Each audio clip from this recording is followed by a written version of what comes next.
All right, everybody. Welcome, welcome.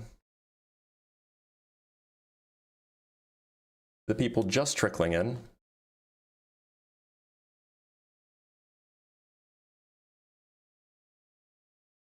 One moment, Mama Yad. We're just starting. It might just take us a minute, and I'll bring you up in just a moment. I just got to finish setting some stuff up, okay? Yeah, we're a few minutes early. All right, let us, let me just make sure that everything's good to go. Oh, yeah, there's one more thing I have to do. Okay, we should be good to go. All right, let's bring up Mama Yad.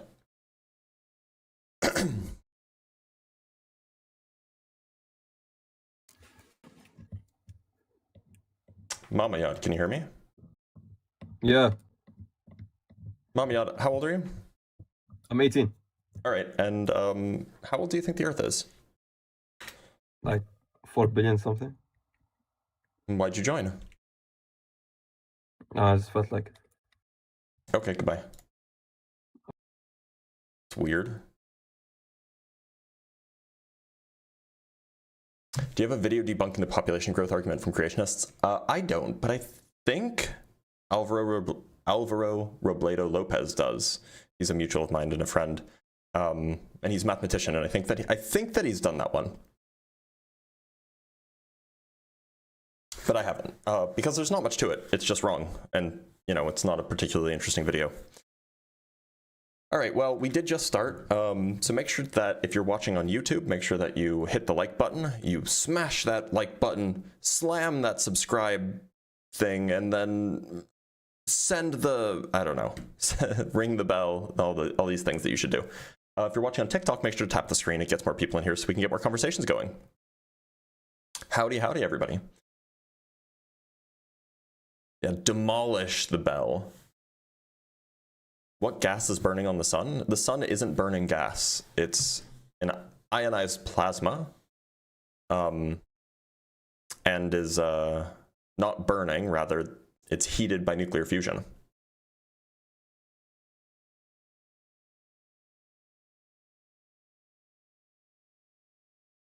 Dr. Blitz, how can I read some of the papers you published? Well, I try to keep my academic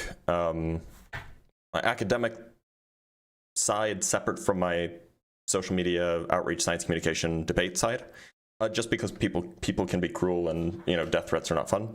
However, if you really want to, if you're super motivated to, there is a Patreon tier that is exceedingly, extremely expensive, and it gives you access to all of my research, and it also gets you recognized and acknowledged in all my future papers that I write while you are a subscriber or a member or whatever. So you can think of it as being like a medieval style patron, where, you know, you give money to scientists and then the scientists thank you in their work, right? I already have one such person, not expecting anybody else will join, but if you really want access to my papers and, you know, private Q&As 3-4 times a year, that's an option. Think of it like a private grant. Anyway, let's bring up our next guest, Cabasso.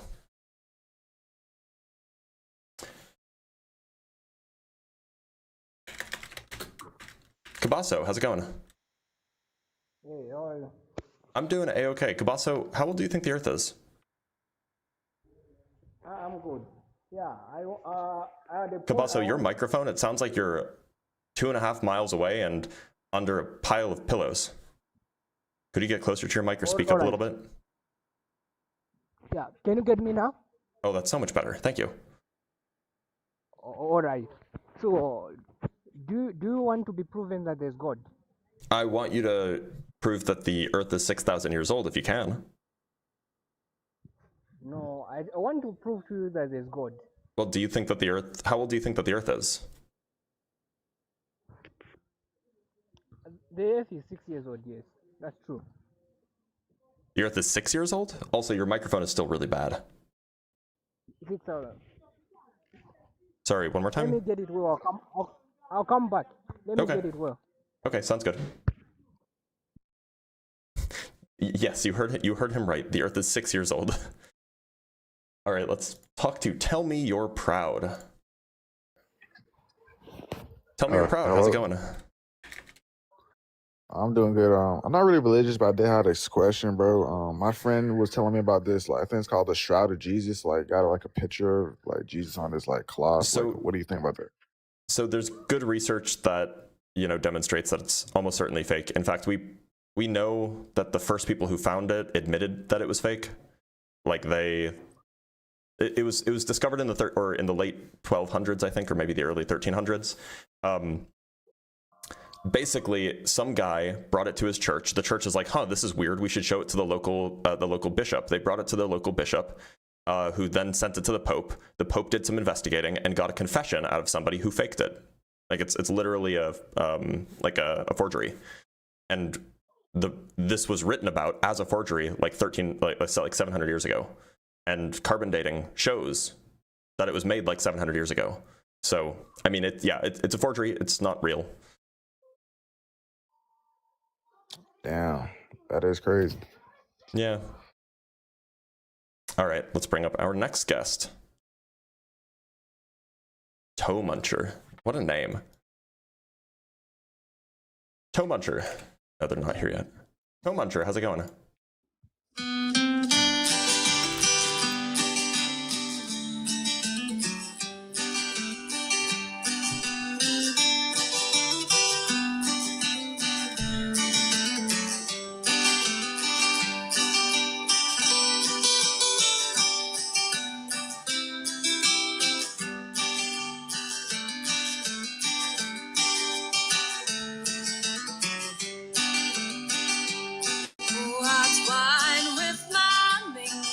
Oh no, we can't do that.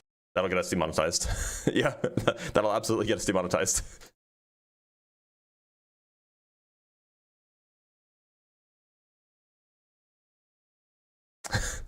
We gotta be careful.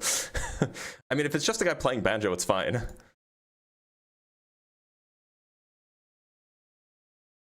I was just really hoping it was just a guy playing his banjo on stream, in which case it would have been fine. I'm waiting for We Are Charlie Kirk. That's funny. Of course it was a troll, but who doesn't like the banjo? It could have been an acoustic guitar. Who knows? I've played banjo for this guy like 10 times. Yes, you have. Look, I don't remember who's who. I don't remember who does these things. You think I know these things? You think I keep track of y'all? Maybe I should. All right, remember that, so we're currently 8 minutes in. We'll give it another few minutes before we try changing topics. But this topic, that was a guitar, okay. This topic seems like it might be losing steam. People might not be interested in talking about this topic anymore. So we might phase it out if we can't get people to talk about it. So we'll give it a bit, see if anybody comes on. Otherwise, we will try another topic, yeah. In the meantime, I'm happy to answer questions from chat. What did my church lie about? Because they attributed a lot to it. Well, look, if your church told you that the earth is 6,000 years old, then your church lied. Not all churches do this. Some do, though. Famously, like huge televangelists, pastors at these megachurches often do.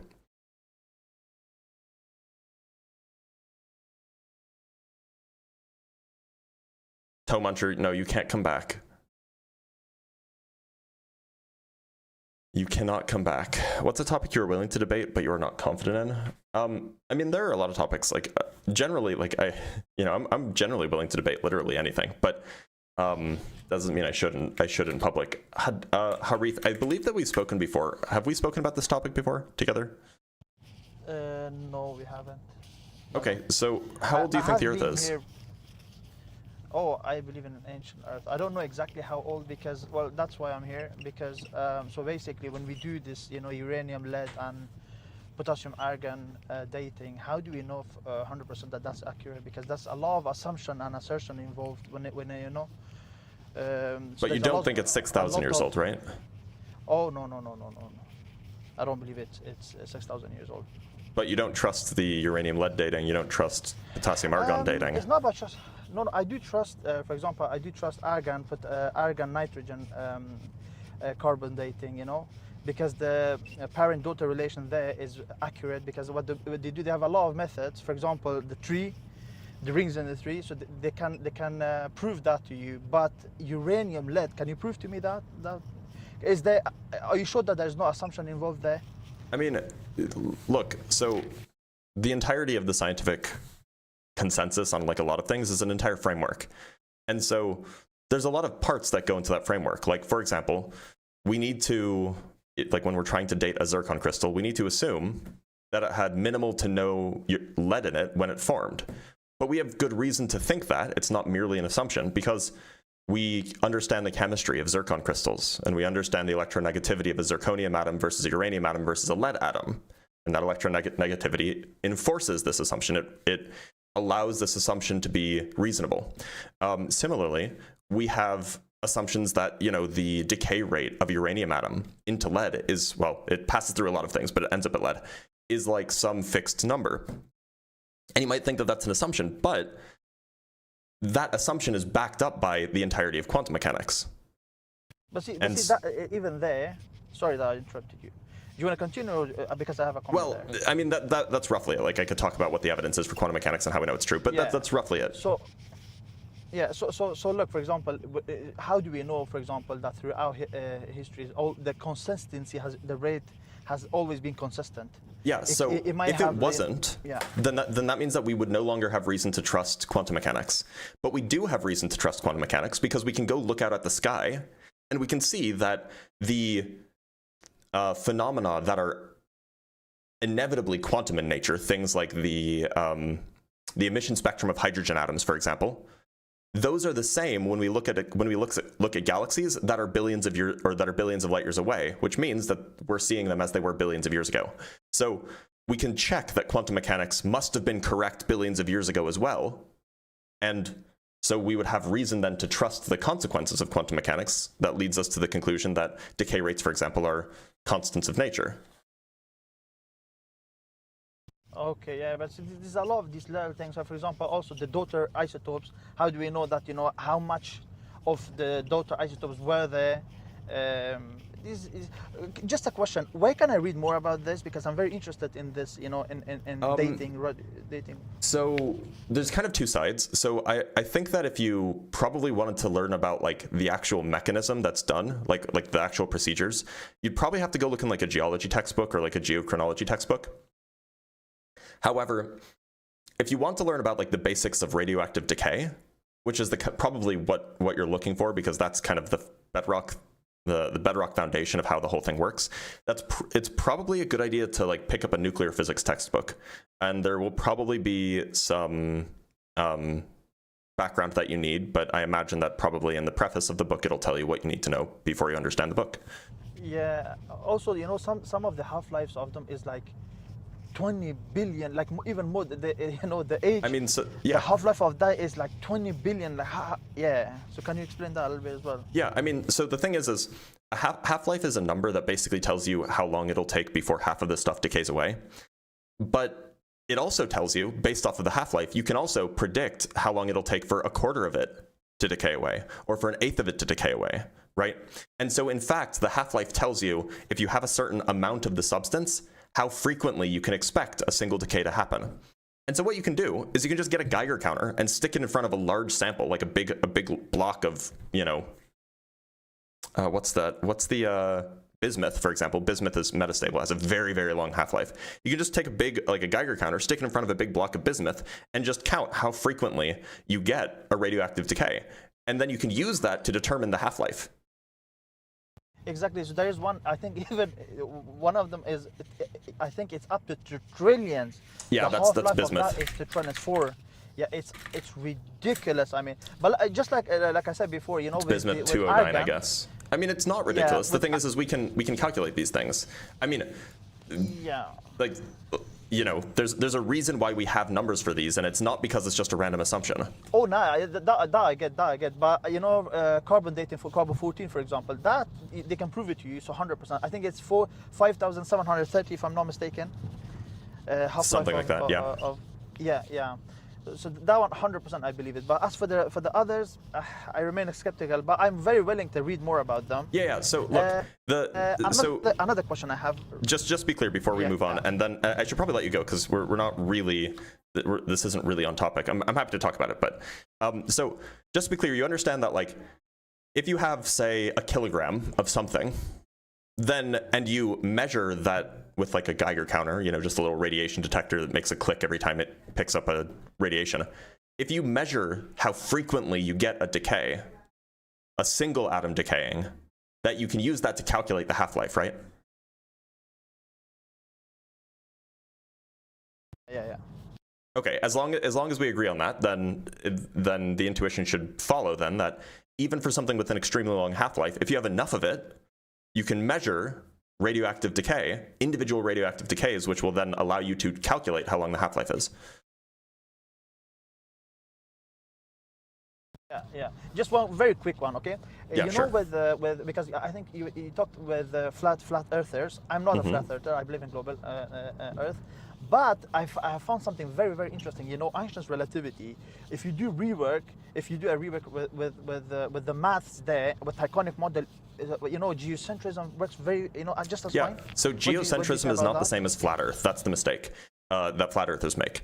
So Einstein's relativity says, yeah, you could work in a geocentric reference frame. You could use a coordinate system that centers on the Earth, and even on the Earth not spinning. It's just you introduce a whole bunch of fictitious forces when you do so, and you still don't get a flat Earth. Exactly, just the absolute loss. I promise I'll go down after this. You know, the octupole, dipole, and quadrupole poles. Anything new about that? Any updates? I haven't seen anything new about I haven't seen anything new about the CMB multiple moments. Going around and asking people, nobody knows. I mean, this is very interesting to me. Well, no, I mean, people do know, but like, I want to see updates on that. I'm sure people do know. I just haven't followed it, and like, it's not really considered like an enormous problem. So like, it's not like the most important thing that people are studying. But anyway, Harith, I'm going to let you go because I do have another guest, but thank you for being here. All right, let's talk to Haiku. And then if Haiku's not on topic, we'll just change topics. It's fine. Haiku, how's it going? What's up, man? I'm getting double of you. Do you want to leave and rejoin?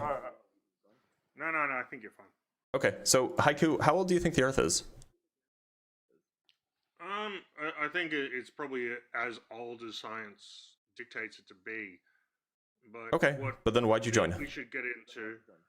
Well, I want to talk to you about sort of scripture, not so much scripture, but like the avenue that scripture creates to dictate people in the world. Do you think it's valuable that people have stories that they can believe in and it guides them? It's kind of not on topic, so I'm going to let you go, Haiku.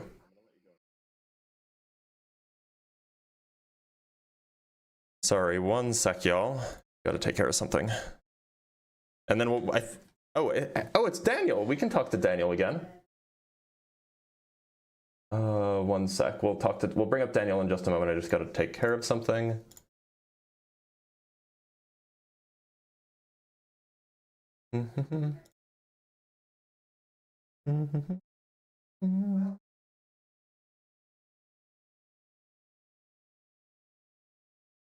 Okay, let's bring up Daniel.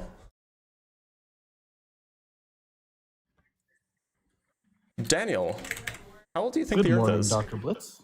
Huh? How old do you think the Earth is? I agree with you on that statement. I don't agree with you with your background picture though. Oh. Well, I'm a little bit confused now because the background picture is just a description of the evolution of the universe through time. You don't agree with that, but you also think that the universe isn't 6,000 years old. So where's the contention? I agree with everything except for the fact that you're putting a picture behind you that has some holes in it now. Yeah, this picture is like 5 years old. It's still basic. It's still consensus, by the way. It is consensus, but I'm saying I wanted to hear your thoughts on the fact that we are finding stars that are older than what they should be. Oh, no, we're not. Huh? What's the star that we found that's older than they should be? Galaxies have been formed earlier than I thought we were thought talking about possible. stars. Oh, okay. So stars are in galaxies. Right. But the stars formed long before galaxies did, and we haven't found any stars that are, 13.798 billion years old.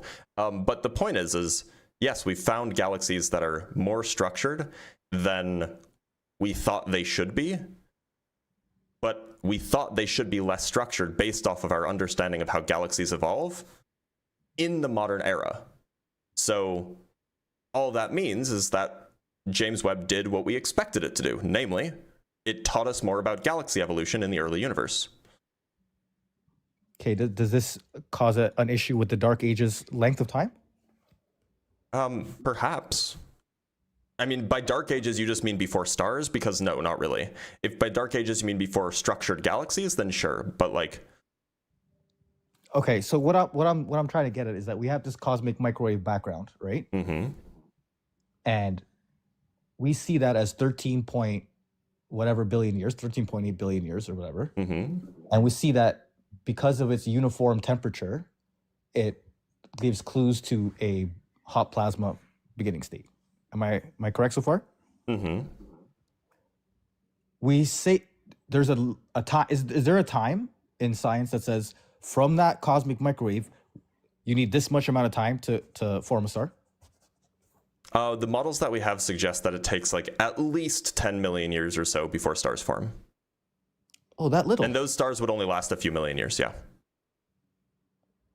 And then galaxies is what we broke. Yeah. We just didn't really understand galaxy formation.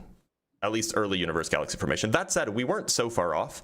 The initial observations of these universe-breaking galaxies, they were based on simple images rather than spectrographic data. When we got spectrographic data back, we found out that the assumptions put in based on the images about their age and their size and their mass were wrong. So we weren't that far off. There is a little bit more that we had to learn. Like we learned that the distribution of stellar masses in early galaxies is slightly different from the distribution of stellar masses in later galaxies, but it's not that different. Okay. So at a point, you do believe that like our understanding of science can be continually changing, right? Like absolutely saying that we got it wrong, right? Yeah, well, generally what ends up happening is that you have some model that works really well in some range of observations. Mm-hmm. Like let's take Newton, right? So Newton's observations were based on things on Earth and then the planets in the solar system, right? And so his observations, they work absolutely stupendously well on Earth and in the solar system in general, to the degree of accuracy that he can measure with. And he made a reasonable assumption that like, it works on Earth in the solar system. I guess it works everywhere. So generally, he did know that there was he was missing a little bit. Like he couldn't make it. He knew that he was off by a little bit, right? I don't think he did. Missing something? The precession of Mercury stuff, I don't think that was discovered until after his time. But anyway, the point is that he made a reasonable assumption that in all of the cases that he observed, it worked. And so it was reasonable to assume it always worked. Now, this is a thing that scientists often do.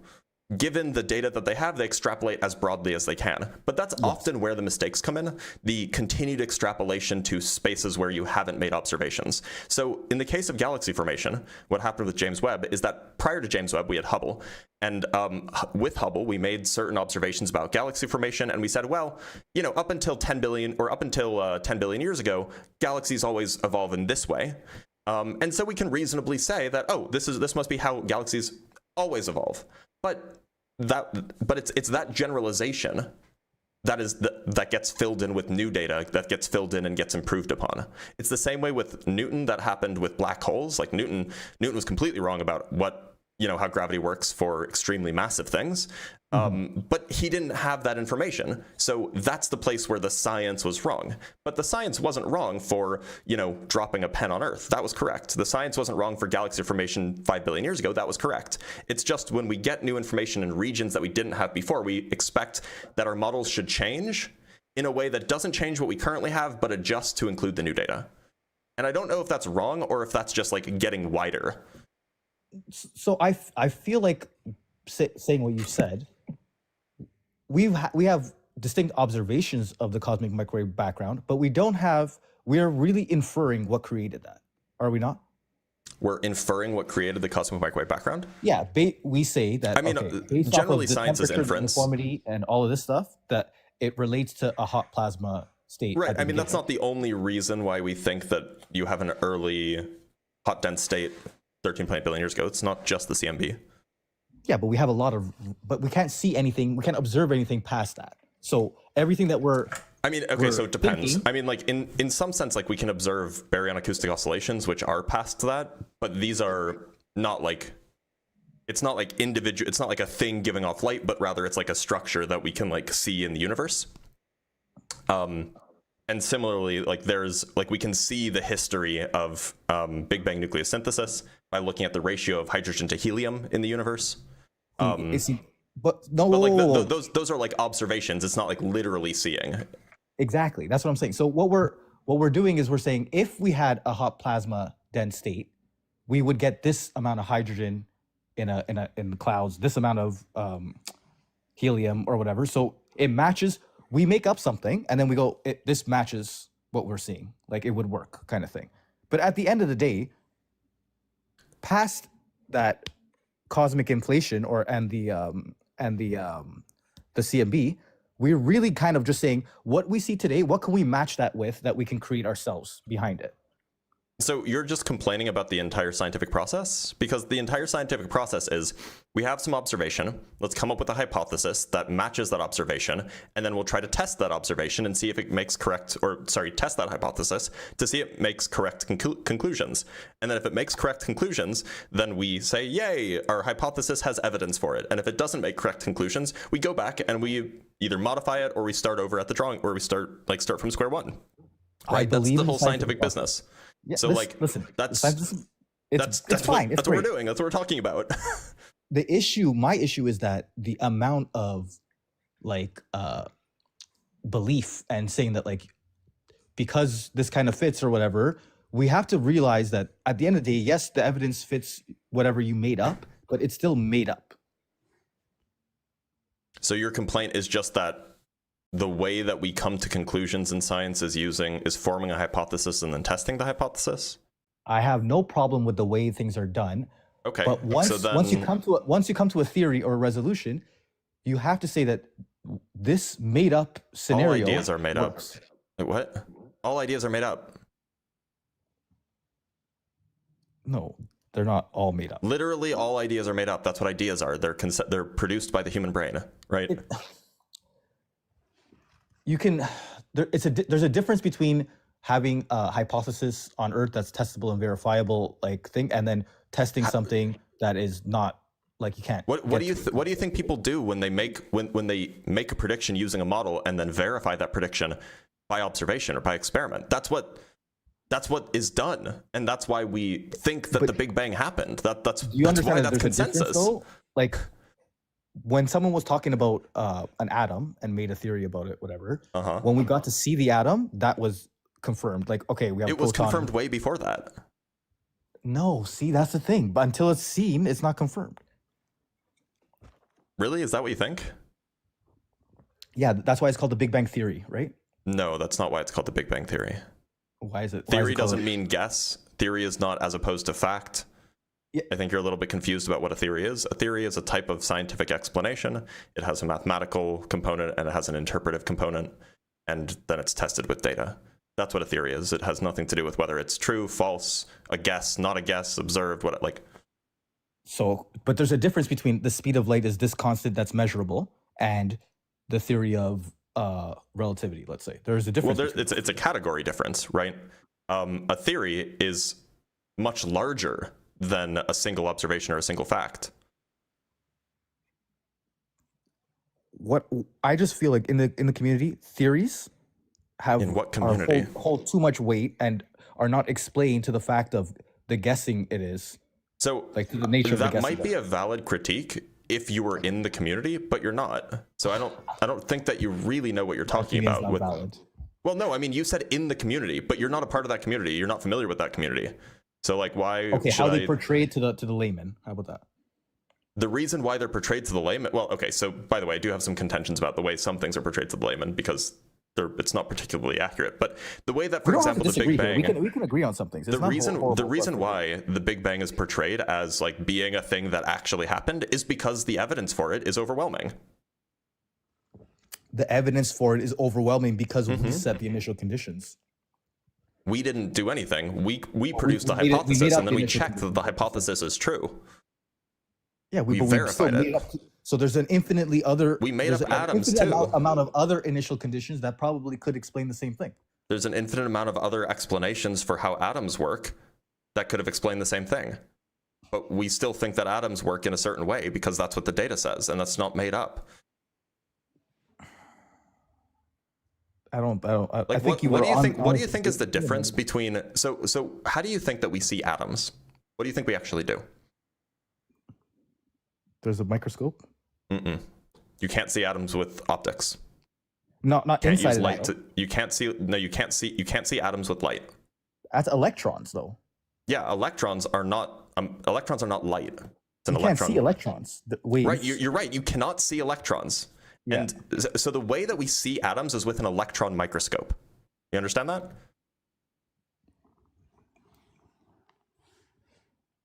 Not fully, but Okay, I do let me understand. explain then, because we don't actually see atoms.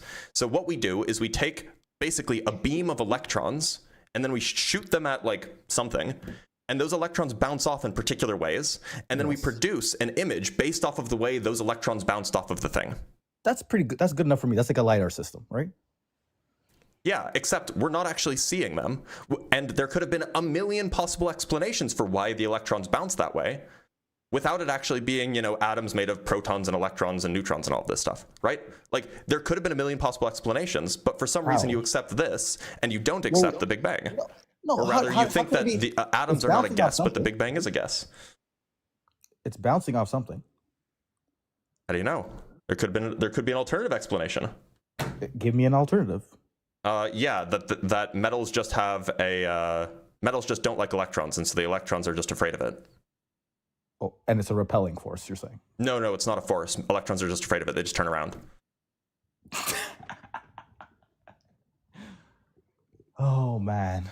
I mean, Okay, look, do you have any explanation, any alternative explanation for why we see the hydrogen to helium ratio of 3:1? Why we see a Big Bang, or I shouldn't say Big Bang, an afterglow of something that looks like it came from something very, very hot about 13.8 billion years ago? Why we see large-scale structure of the universe in the way that we do, in particular the baryonic acoustic oscillations? Why I we think see, like, someone do looked at all you the have an data that we explanation can for? see Do you have an and worked alternative backwards. guess for why that happened? I don't have an alternative guess, but I know how they created it. They looked at the fucking conditions that we're in like that we see, and then worked backwards to what's plausible that could create. It's actually not how it was created. What? It did not rely on the cosmic microwave background radiation. In 1929, I think, it was either 29 or 27, we have Georges Lemaitre, who was a Belgian physicist and priest. He looked at Einstein's equations, and then he looked at the observations made by Fritz Zwicky. I'm sorry, I think it was by Hubble, actually. Fritz Zwicky came later. And Was it in the 40s or something? This was in the 20s. This was in the 20s. 40s is when it was kind of generally. No, I'm getting there. So in the 20s, you have Georges Lemaitre, who takes this observation made by Hubble that these distant nebula seem to be moving away from us very quickly. They seem to be redshifted, and he's like, well, maybe that would mean that they're all running away from us. Maybe that means that they were all closer a long time ago. And so he formulates this idea.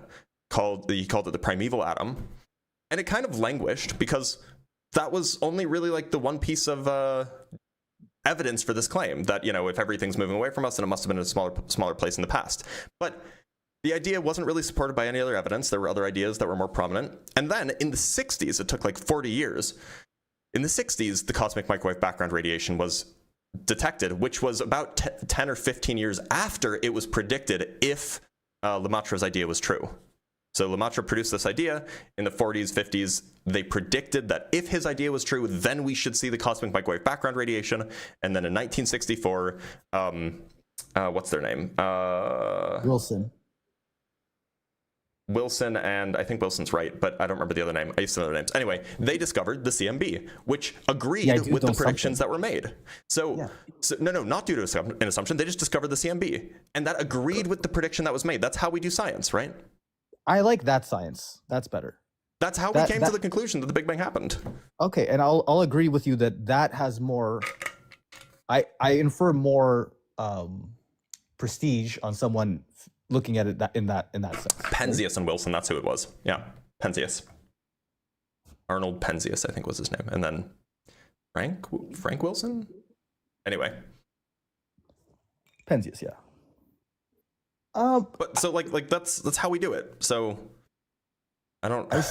I see how it, but I just feel like when you have this thing is like the church lied to you. Okay, we have to come to a conclusion that church is man-made, right? Like it's someone wrote a book, but we also, when we look back at some things in science, in the science world, like what killed off the dinosaurs and all that kind of stuff, we do take some big leaps into generalizing. Okay, we need this and this and this to happen, and then yeah, our theory kind of makes sense, right? If you examined the pieces of evidence for any of like these big claims that have been resolved, you know, Is it for resolved? things in the past, Yeah, it was a meteor. Guaranteed. I mean, yeah, like so. There's some debate over whether maybe the dinosaurs were already like kind of on their way out. Like there was already like, you know, the things were changing, and then a meteor hit, and that was like the final straw. But yeah, the meteor is what did it. And there's also some evidence that like there were some like other things going on at the time that made it worse. But were it not for the meteor, the dinosaurs would not have died off the way that they did. Oh, I'll look into that. Well, I feel like I enjoy This was resolved in like the 80s or 90s or something like this. these conversations, because I bet you there are, like for you it's resolved, but I bet you there's competing theories out there that are not falsifiable yet.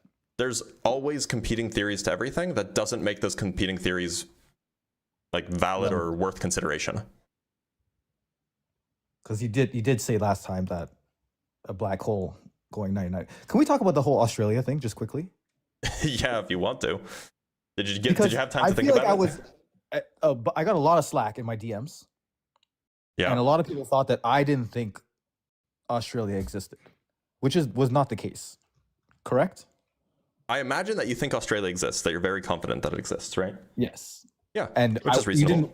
You didn't want me to say certainty because I wasn't which there. you shouldn't. Which you shouldn't say certainty, right?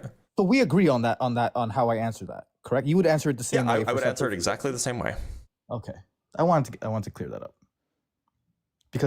And I do believe that a lot of your super chat people and the people in your community, they're here to protect you, right? So no, they're here to support me, not protect me. I don't need protection. Support and protect, right? How? I mean, they don't really protect me. Like, do you think if you had lost the debate that they would say that you lost the debate? Maybe not. But I don't know how that protects me. That's just supporting me. Okay. But that's neither here nor there. I mean, like, look, it's kind of meta, so like we should probably call it there. I do have a guest in the guest box. Okay, but thank you for being here, Daniel. No problem. I'll be back again. Trust me. All right. Bye-bye. Bye-bye. Make sure to read some epistemology. I should have said that before I kicked you, but that's my bad. All right, let's read some super chats before we bring on our next guest. We have $3 from Gretchen with the Happy Boxing the Verts Day. By the way, if you guys didn't know, because of course you wouldn't know, Gretchen sent me, I don't know if she wants you to know this, Gretchen sent me a $100 holiday gift yesterday. Off stream, it wasn't for anything. It wasn't for anything, for any notification, but I just wanted to thank Gretchen for the gift. I appreciate it. And from Binary Ghosts with the $5, the universe is not a vacuum or electric, but is fluid. Source, it came to me in a dream. True. All right, let's bring up Sleepy.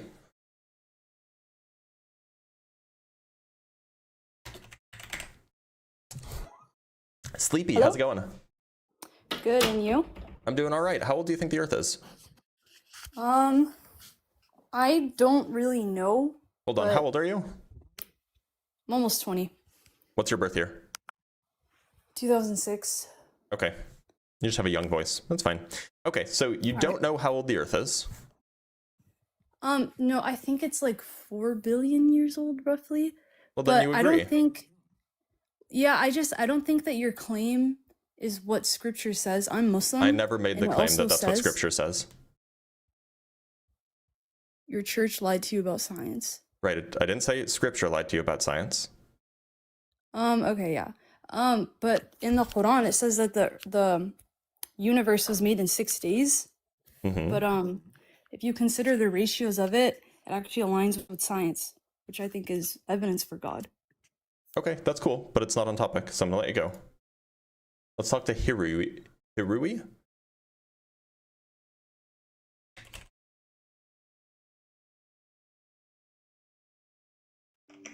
Hirui, how's it going?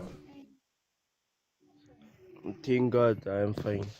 What about I'm glad to hear it. I'm doing okay. How old do you think the Earth is?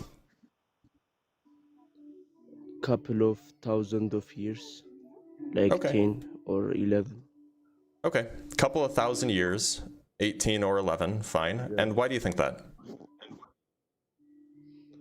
Because if science is true and evolution and all of that true, it's probably took more than billions of years. Like you are right, but I don't believe in that way. I believe a lot of things in science is right, and a lot of things are actually things I use daily life, but I don't believe that the all existence took billion of years, when the Bible said it took 6 days to create everything, except in the seventh day to rest. I'm sorry, my English is bad.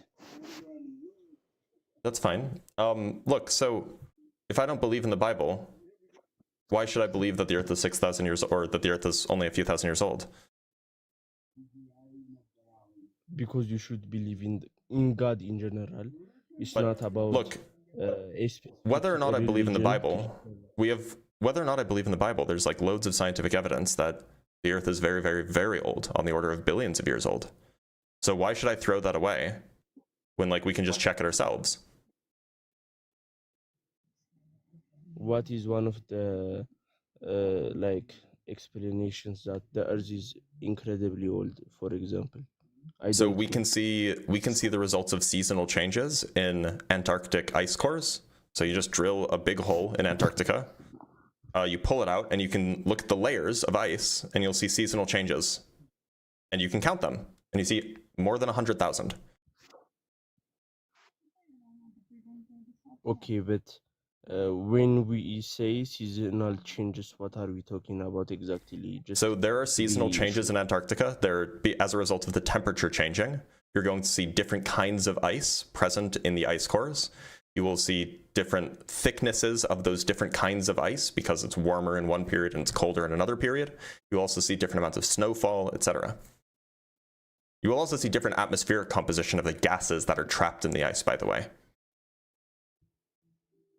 Okay, so and my reason of believing the 6 days of creation is that I believe that God made us all in his image, and I know you don't believe that probably, but I'm just saying I believe that. I wish you know that is the truth and you believe in it. And the reason that I believe the Bible is the same reason I believe in God, so that makes me literally told to believe in the Bible. That is the book given to me to understand what is happening in the world I'm living in, what are the laws, and what God wants us to do in this world. That book tells us everything, and it never lies.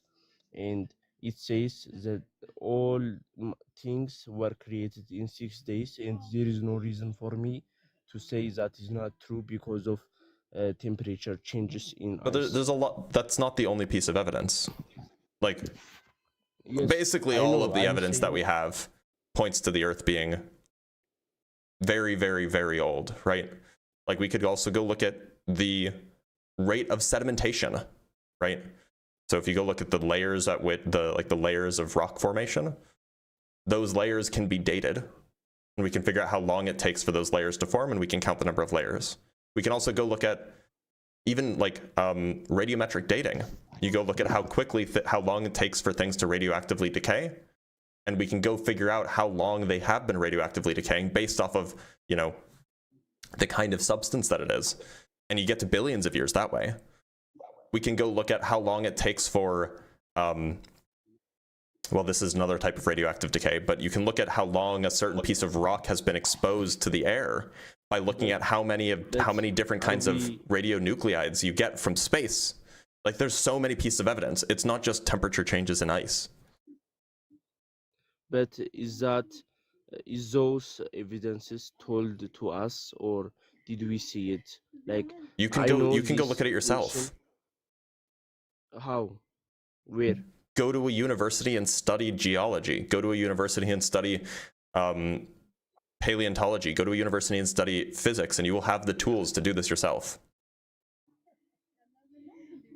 Okay, so let's say the Earth is billions of years old. Mm-hmm. What is like the reason you said your church lied to you? Like, what are you? Well, if your church told you that, I want to understand. If your church told you that the Earth is thousands of years old, then your church lied to you. Are we talking only about the Earth, like about creation? Yes, about the age of the Earth, yeah.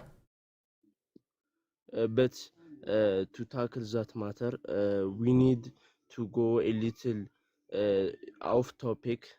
I don't want to go off topic, but we need to. We can't just talk about the reason why the Earth is this much old in your own side. Like, your side have scientific proofs, and my side is belief. It's not about proof. It's not proof. You're right. Yes, it's not proofs that are written down like in a scientific way or with measurements, but it is about belief, you know. And yeah, so why do you reject scientific evidence in favor of the lack of scientific evidence? Because I know this is off topic, really off topic, but you know, because I got into a coma for 3 days when I was a little kid, and God saved me from that, and I convert to God from that day on. And because I believe in the Bible, because I am a Christian, I need to believe in everything the Bible says. This might sound bad, but if you read the Bible, actually, you will see how many things that are good in it. And do you eat pork? No, I don't. Okay. Do you mix fabrics? What do you mean? Like, yeah. So like, Ethiopia. Yeah. So like, there are certain kinds of fabrics that you're not supposed to mix according to the Bible. What kind, for example? Let me pull it up. So there's a verse. Let me see if I can pull up the actual verse. It's Leviticus 19:19. It says, "You shall keep my statutes. You shall not let your cattle breed with a different kind. You shall not sow your field with two kinds of seed, nor shall you wear a garment of cloth made of two kinds of materials." So you should like look at your shirt and see, does it say like 50% polyester, 50% cotton? Because if so, you're in violation of the law. Okay, I didn't know that. It's great, I know now. I will try to be as much as following of the rules of God. You know, I never said I never sin, but of course, you are right to question me about all of those things. Even though I don't eat pork, I do some sins I didn't know about. Do you eat shellfish? No, I don't eat those unallowed stuff. Okay. Well, so like, do you mix cheese and meat?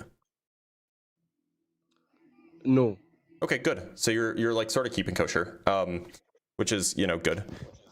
And you know, I'm proud of you for that. But like, clearly you're not keeping all of the laws because you didn't even know about this one. Yeah, and that is the reason why Jesus Christ died for me. Imagine if all of my sins were unforgivable.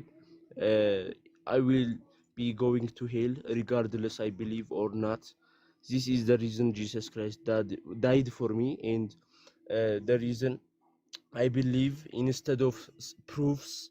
And I think science is great in giving knowledge and proofs, but once it comes in a clash with the spiritual world, I need to choose one side, and I'm choosing always the spiritual one, because that is the one I got my proof on. I never saw those It's evidence a about little the earth. confusing though. Do you know what a hyrax is? You might actually.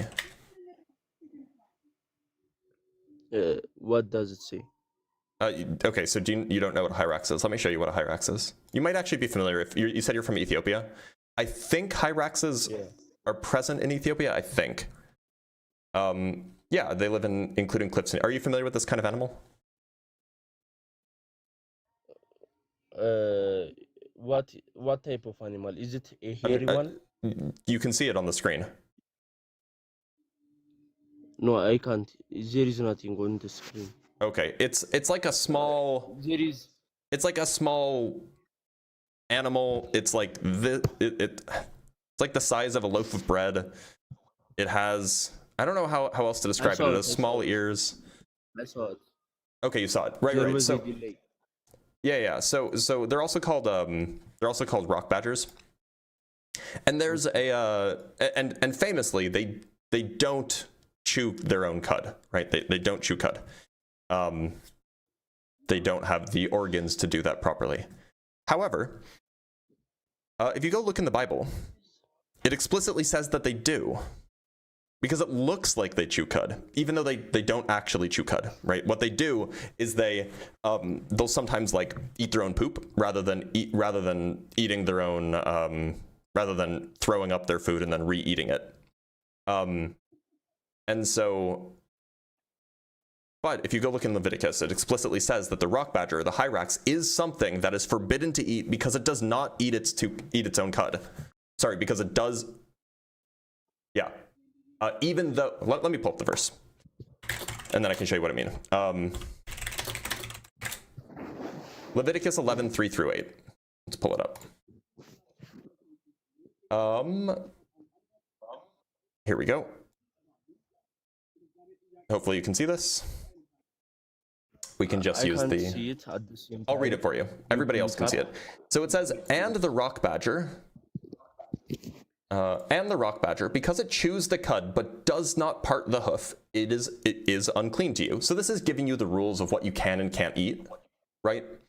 And as part of those rules, in order for you to be able to eat an animal, it must both A, chew its own cud, and B, have cloven hooves. So its toes have to look like this, right? But in Leviticus, it says the rock badger, which is another word for a hyrax. In other translations, it uses the word hyrax. It says it does chew its own cud, but it doesn't have a cloven foot, so you can't eat it. However, so this is making a factual claim that hyraxes chew their cud. However, hyraxes don't chew their cud. They were wrong. It's incorrect to say that a hyrax chews its own cud. So why did the Bible just get it wrong?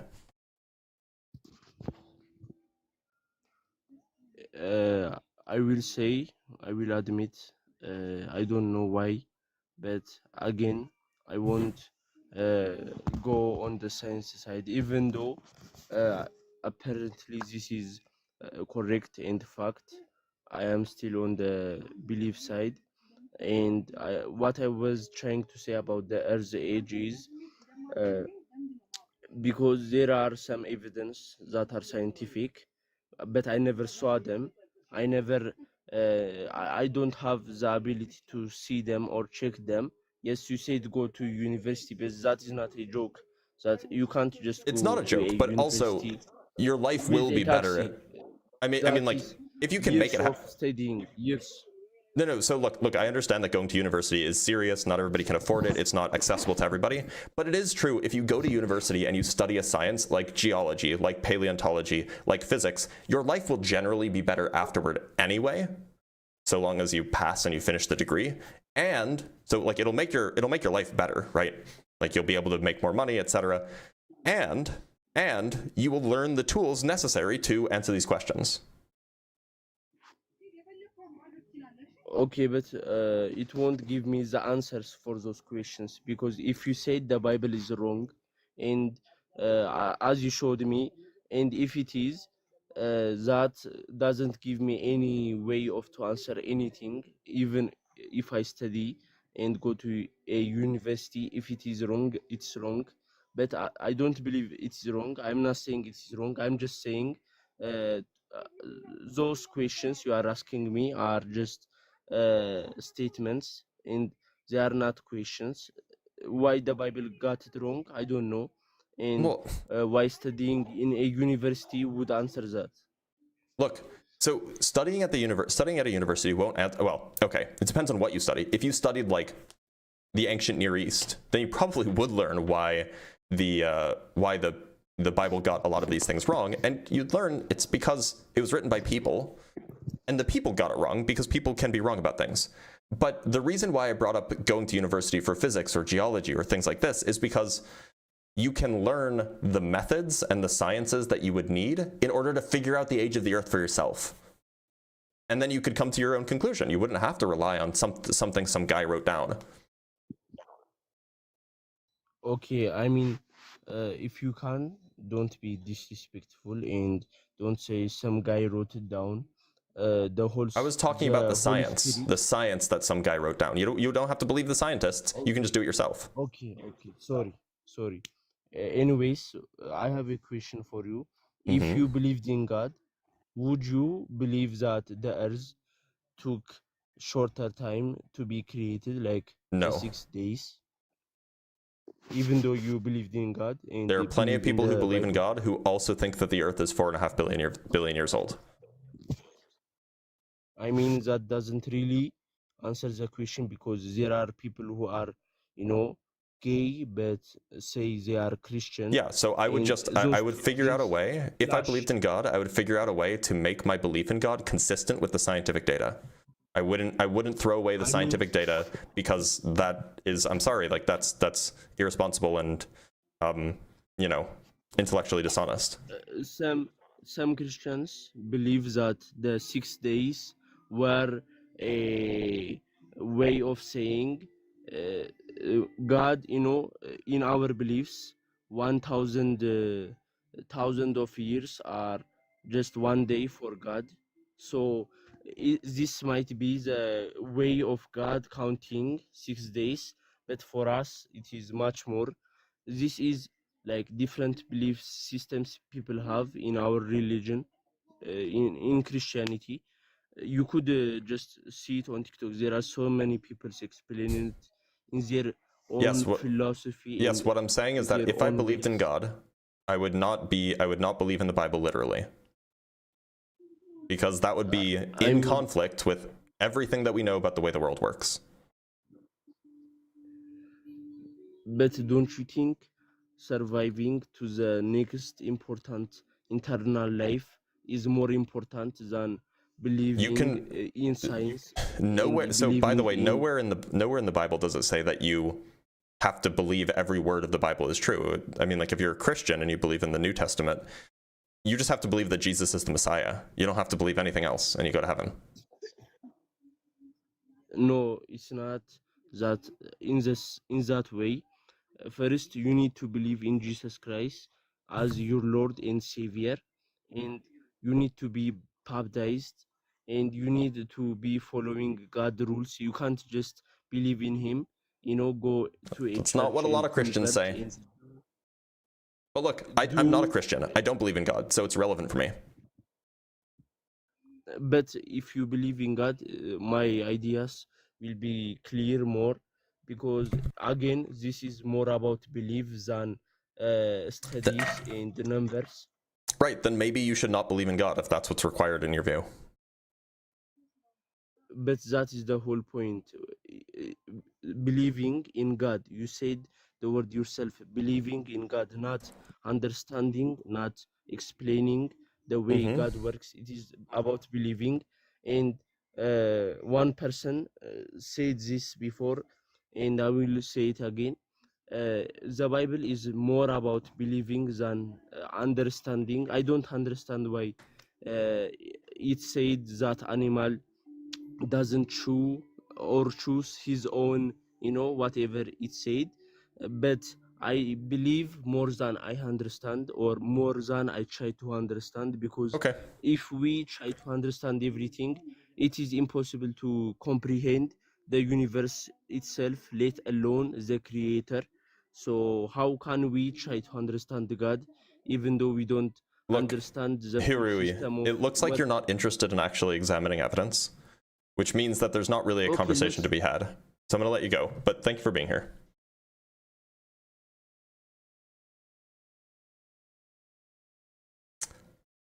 There's just not much to do there. Like, he just wasn't interested in comparing data, any of that stuff. All right, let's talk to Haley Rose.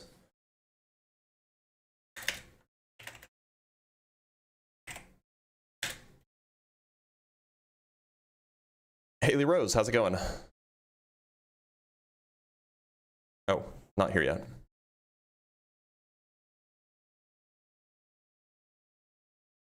All right, looks like Haley Rose is not connecting, and I should read super chats anyway, so let me read those really quick. We have 5 Canuck bucks from Garba Gaiman. Epistemic humility involves criticizing your own position regardless of which side the chat is on. Yeah, true. This is from Stowbird with the $5, a super chat for protection. Indeed. Gretchen sent $3.11. It was for $103.11. Be precise, Blitzy. Okay, fair enough. Sorry. Gretchen sent me $103.11 yesterday.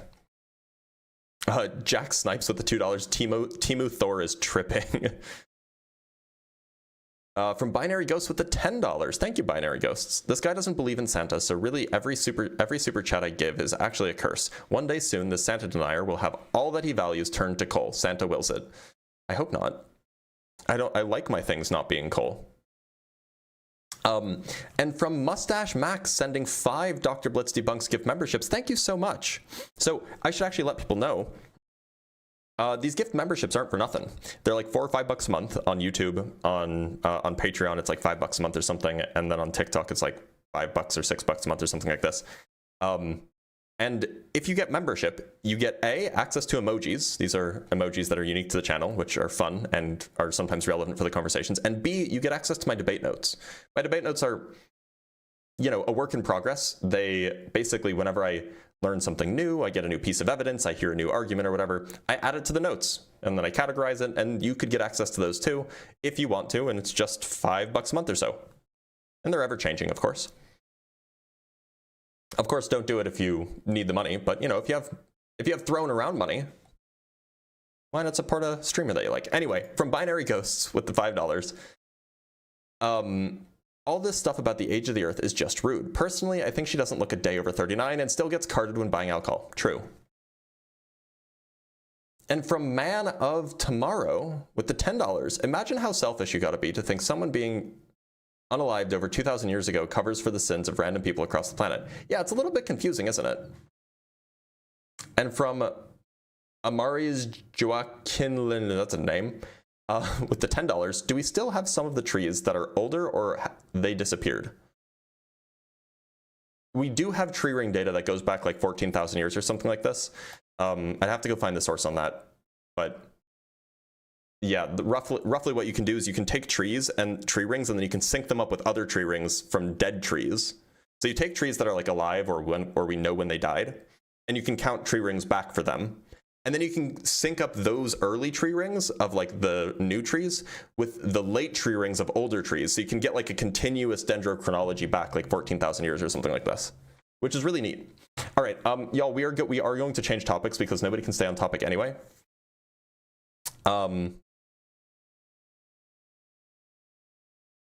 Let's just be a little bit broader, huh? Open it up. All right, let's talk to Fading Thoughts. Fading Thoughts, how's it going? I'm good. Glad to hear it. Fading Thoughts, how old do you think the Earth is? Sorry. Do you believe in a God? My brain was in the wrong place. Yeah, I mean, if you still want to debate that, I can. I mean, look, if you think that the Earth is 6,000 years old because you believe in a God, then I guess we can talk about that. But if you'd rather just talk about why you believe in a God, that's fine too. Okay. I mean, well, I looked into uranium-235, and it's actually very unpredictable and very unreliable as well. How do you figure? What's unpredictable about it? So there can basically be contamination.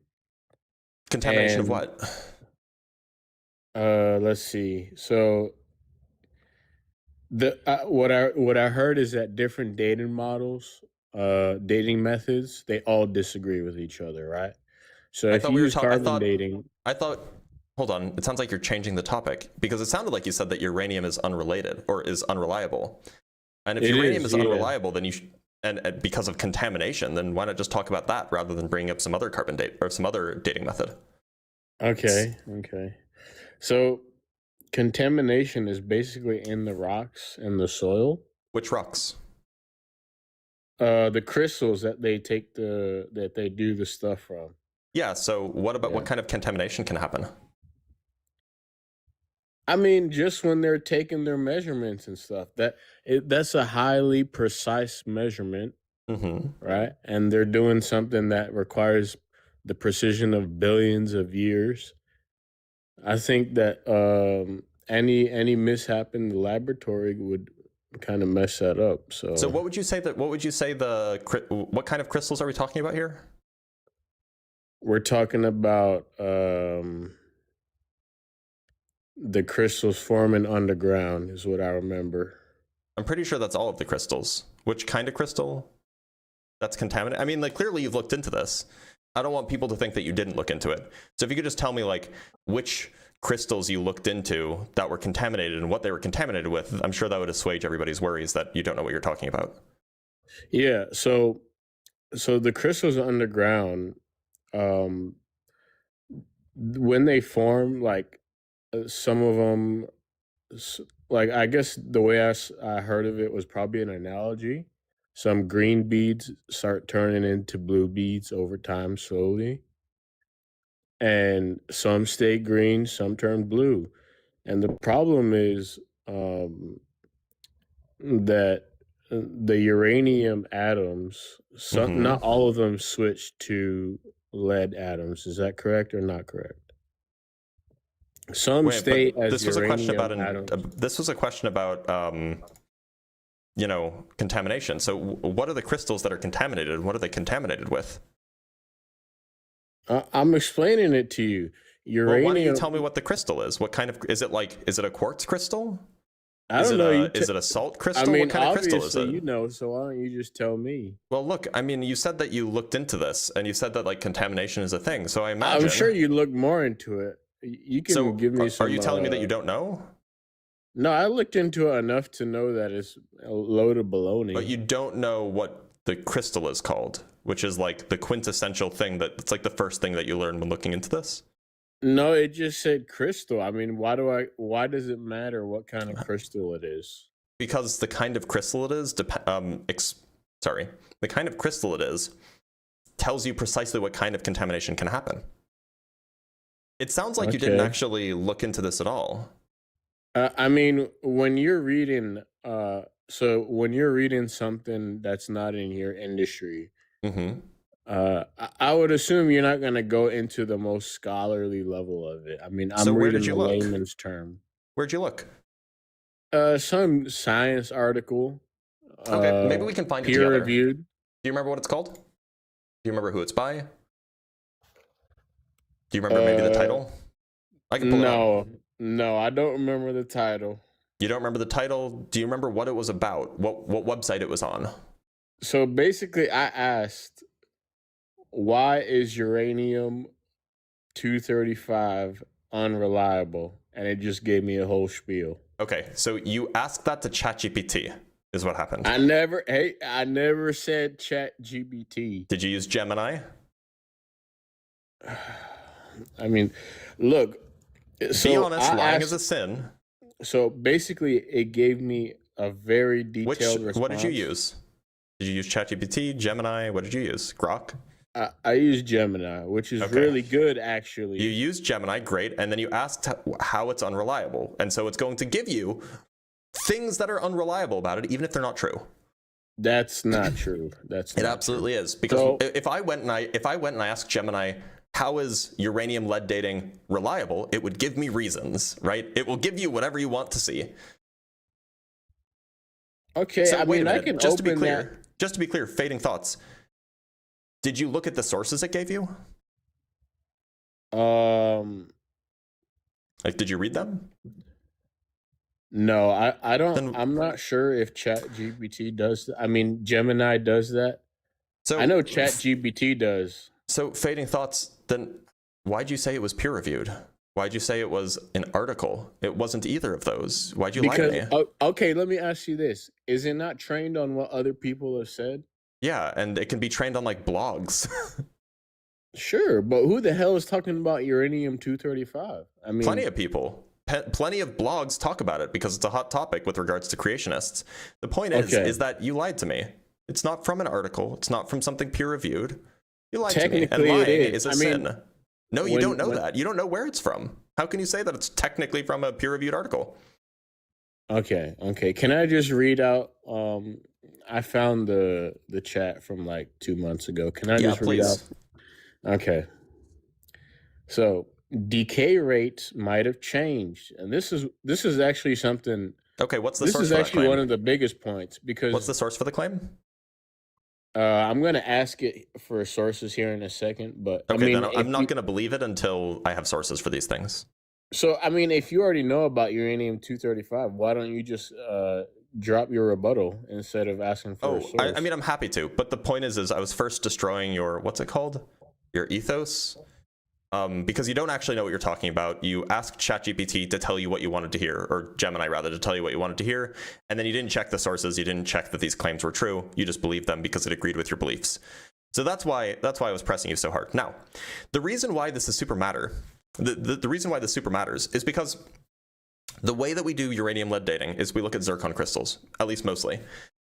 Zircon crystals are a fairly simple crystal. They're very, very strong, very temperature resistant, and they form at very, very high temperatures, right? They don't melt until you're like over 1,000 degrees Fahrenheit, right? So zircon crystals are really, really hard. So once they solidify, it's basically nothing's getting in or out, right? Now, before they solidify, when they're forming, the zircon crystal, which is made of a zirconium atom, a silicon atom, and 4 oxygen atoms, the zirconium atom can be swapped in with the uranium atom because the properties of the uranium atom and the properties of the zirconium atom are very similar. So the uranium atom can slot in the place of the zirconium atom. However, lead, which is the decay byproduct of uranium, is not the same atomically. It's not the same chemically, rather, as uranium or zircon is. So lead cannot slot into the slot where the zirconium was. And yet, when we go and look, and so during formation, what happens is you have a lot of zirconium atoms with zircon crystals, and then a few uranium atoms, and basically 0 lead atoms because the lead doesn't fit in the crystal structure. That's an assumption. That's chemistry. After the crystal forms, the no lead is an assumption. It's chemistry, not an assumption. After the crystal forms, you end up with basically pure uranium, just a little bit, but pure uranium inside a zircon crystal, and then you can look at how much lead is left over after it's been a long time, and you can infer from how much lead there is and how much uranium there is, how much uranium there was initially, and then you can infer how long it was since that crystal formed. That's why it's relevant that it's zircon crystals in particular, because zircon crystals filter out lead crystals during formation.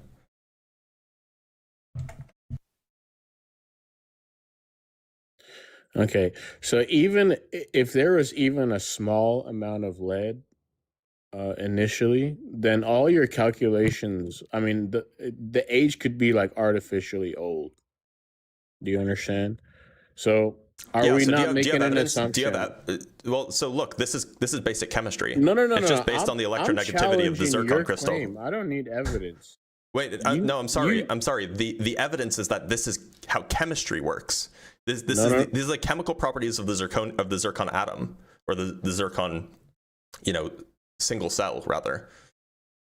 But you can't claim that because sure you can. This is basic chemistry. You can look up electronegativity of zirconium and of uranium. Okay. Let me ask you this: have you ever observed a zircon crystal at its birth, right, at its initial state?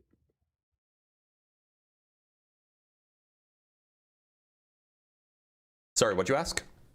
Have you ever observed a zircon crystal? We can make zircon crystals. This is like super well understood. No, not artificial ones. Yeah. Well, artificial ones are chemically identical to natural ones, right? No. They literally are. Do you know that our lab diamonds are chemically identical? Yeah, they're solid. I mean, like you can. That's where you're wrong. No. I mean, the point is. Oh, okay. You're talking about so you can artificially contaminate things all you want. The point is we know the chemistry of zircon crystals. Absolutely, we do. Listen, I'll explain it to you. You'll explain it to me when you didn't even know what the crystal was called before you asked Gemini. You've run this argument every day. I mean, I don't run it every day. You still don't understand it. All right, listen. A lab-grown diamond is too pure. A natural diamond contains a signature, like a snapshot of the atmosphere at the time. Okay? Those particles in the air will be inside the diamond. So it's the same thing with zircon. Yeah. No, but the reason why it's important that we can reason why it's important that we can make zircon crystals in a lab is because it shows that we understand the chemistry of zircon crystals, namely that we understand what kinds of metals can slot into the zirconium slot. And apparently the metal has to match a +4 oxidation state of the zirconium, because that's the oxidation state that the zirconium atom has in a zircon crystal. And lead doesn't do that. Also, the lead atom is like, I think it's like too big. Like it just doesn't fit in there. Too big to do what? Like the atom's too big to fit into the slot where it needs to go. Right. Okay. But you don't know if there was lead initially. That's we do. It's chemistry. Problem. This is chemistry. Okay, you're not budging on this. So, do you not understand? Look, do you think that it's possible? Do you think that like it's chemically possible that you can form like, I don't know. You can't observe it at the moment of formation. Do you think that it's chemically possible to form like, I don't know. What's a good example of something that's chemically impossible? Like helium 2, like replace the helium. You know how water's H2O? Yeah. Okay, so the H stands for hydrogen. Do you think it's chemically possible to replace the hydrogens with heliums? In water? Yeah. Do you think that's chemically possible? I'm sure some scientists could do it. No, it's not chemically possible. No, that's impossible. That's chemically, like there are laws of chemistry, that's impossible. Okay, so the bonding wouldn't work or something? Yeah, it's the same reason why the bonding doesn't work for uranium fitting into a zircon crystal. No, but we're talking about, tell me if this is right or wrong.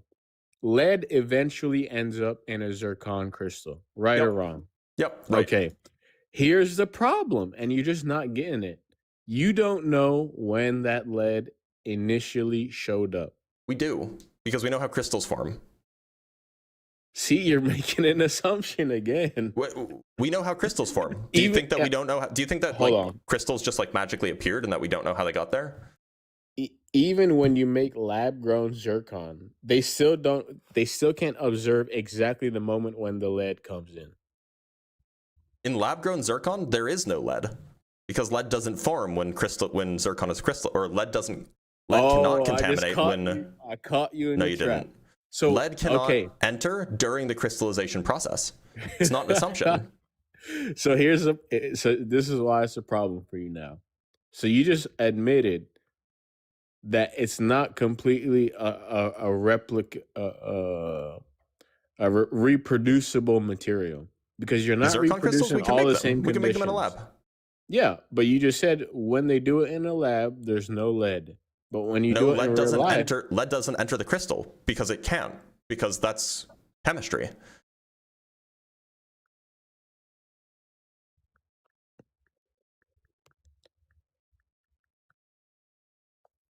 Hold on. Mm-hmm.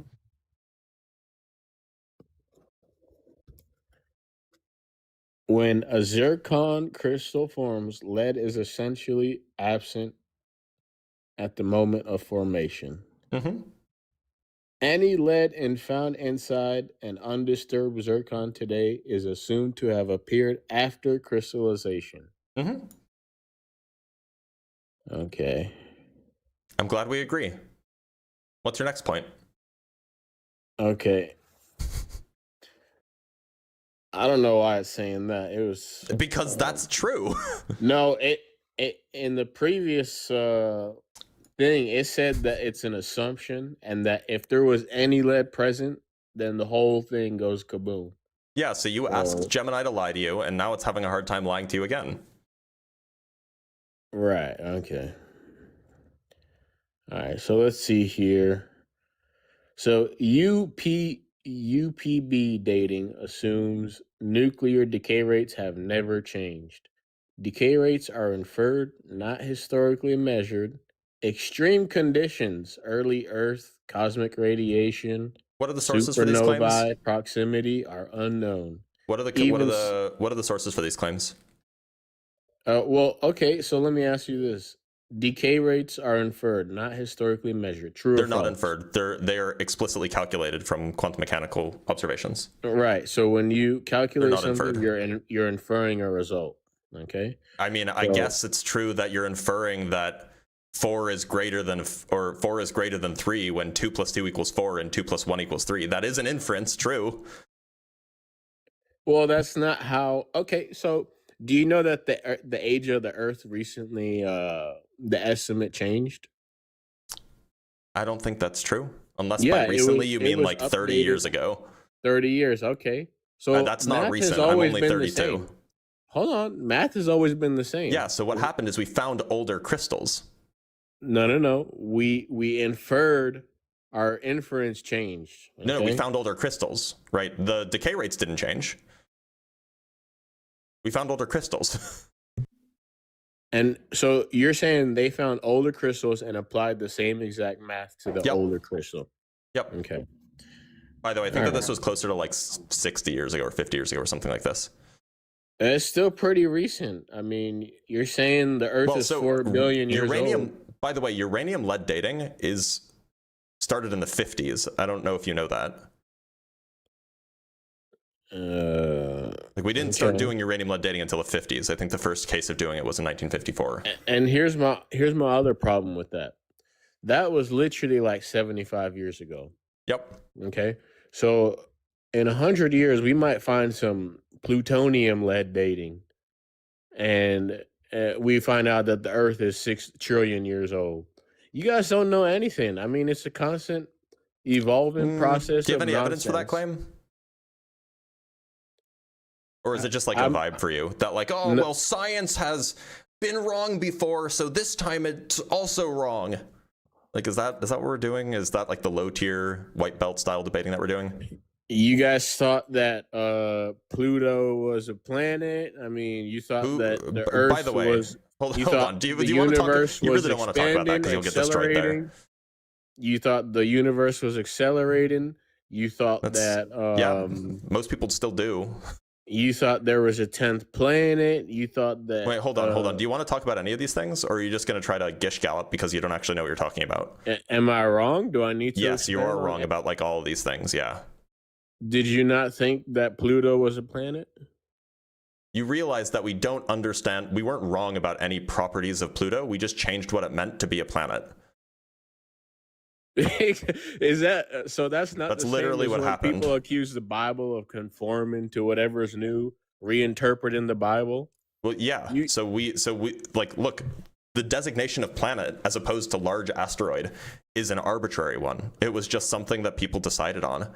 And then we made some new discoveries about other things, not about Pluto, but about like other things like Sedna, and there's a few other like minor dwarf planets out there. We made a few discoveries about these things, and we're like, okay, so using the old notion of what a planet is, we're either going to have to add a lot of planets, or we just have to change what a planet is, and then Pluto gets kicked off the list. And so the International Astronomical Union decided, Okay, well, rather than having 50 planets, we'll just have 8. So we just changed the definition. It was a classification thing. We didn't learn anything new about Pluto. We weren't wrong about Pluto. Look, I don't care if, I mean, it was a laziness thing or whatever. It's not a laziness thing. This is an arbitrary categorization thing. No, this wasn't even science. This is a human category. There's no science about whether or not Pluto's a planet or Pluto's not a planet. It's an arbitrary category. So when I say Pluto is a planet, are you saying I'm not making a scientific error? No, you're making a category error. In like the not category, error, not the usual category error sense. Earth is 6 billion. Earth is 6,000 years old. Oh, now you're making a scientific error. No, that's a scientific error. That's a category error. No, I'm in the Bible category.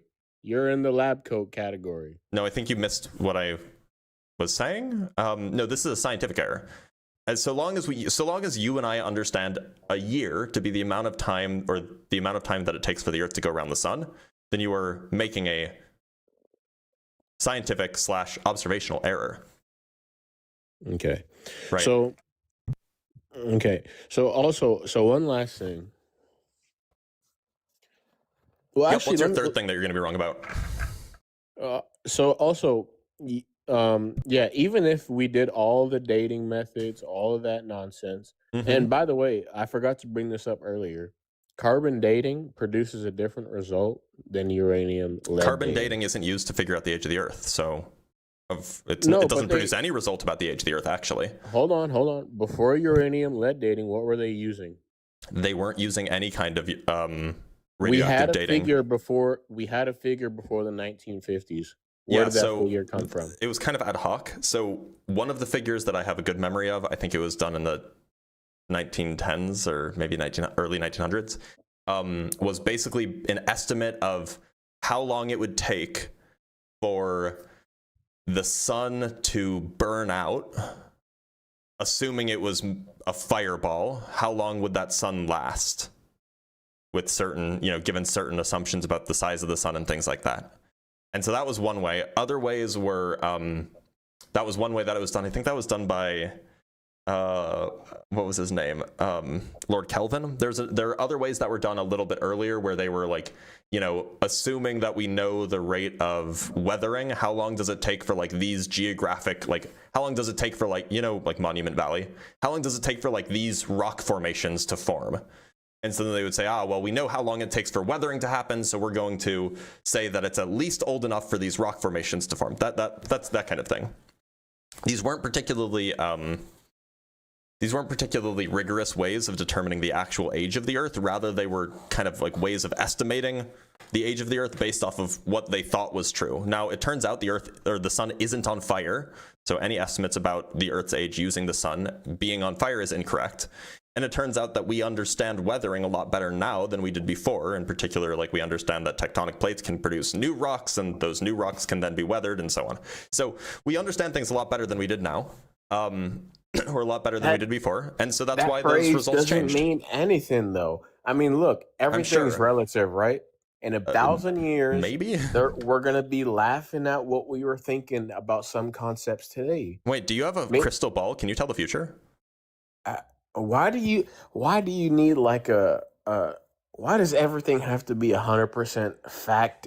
And I don't even think that's like a 10% fact. No, so my phrase. Do you have any evidence at all that that's true? My phrase was, in 1,000 years, there are plenty of things that we're going to be laughing about how we think today, right? Scientifically, yeah, probably they'll be laughing at us a lot for thinking that like. The Bible is a reliable source of information. No.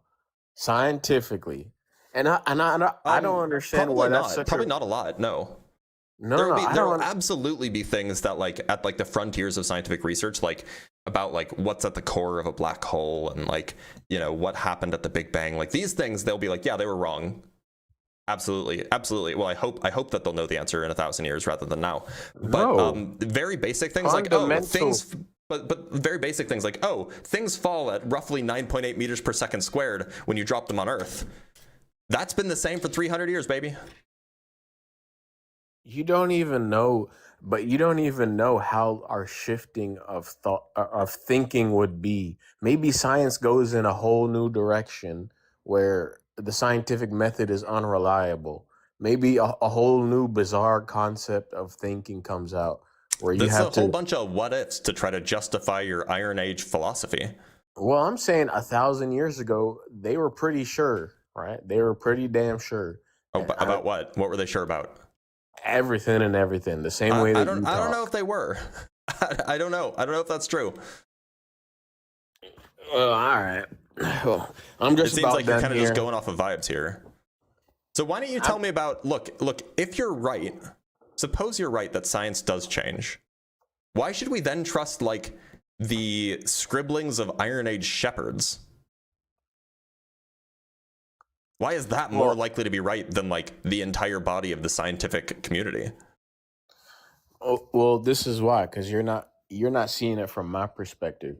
From my perspective, I'm seeing a group of people that are just scrambling to figure out the universe and always having to change and update and rewrite and all this stuff. And we're just over here and we're like, hey, we got the number already. We're chilling. Yeah, and you've been All wrong for the 2,000, answers or are you've been right wrong for here. 2,000 years, right? Look, No, but the thing tell me is, what's a more reliable means of coming to true conclusions? Never changing your mind about anything, or when you get new information that contradicts your old beliefs, you change your mind to conform to the new information, which is a better way at coming to correct conclusions. look, I'm not an ignoramus, so I know like how it sounds when someone is religious and they're unwilling to change, but you're not understanding the power of faith. Okay? So if my book says that earth is this many years old, I'm believing it, no questions asked, and I'll just see you guys scrambling to figure out an answer. You're going to change in 100 years, you're going to change in 1,000 years, and the scientists that come after you are going to look at you like you were some primitive animal. I mean, that's just it. They're gonna be laughing that you were doing 1+1, your Look, little integrals I and just don't stuff, understand, like, and they're gonna be doing multi-dimensional 3D quadruplex calculations in their sleep, and you're over here doing 9.8 meters per second. I mean, physics 101. To me, that's just. I mean, look, fading thoughts. I don't understand why you think it's ever a good epistemology. Do you know what epistemology is? no. Okay, epistemology is like the philosophy of knowledge. It's like how we come to knowledge, how we form conclusions, that kind of thing. Anyway, I don't ever think that it's like a good way to come to conclusions about the world around us by just sticking with your guns and never changing them, even in light of new data. That seems It's just bliss, irrational. though. It's bliss. Well, sure, it can be bliss. You're right. You may very well be like, happy, but it doesn't make you right. Okay. I'm going to end on this question. I feel like I've been up here too long, but Okay. I just want to ask you this. Do you feel anxious or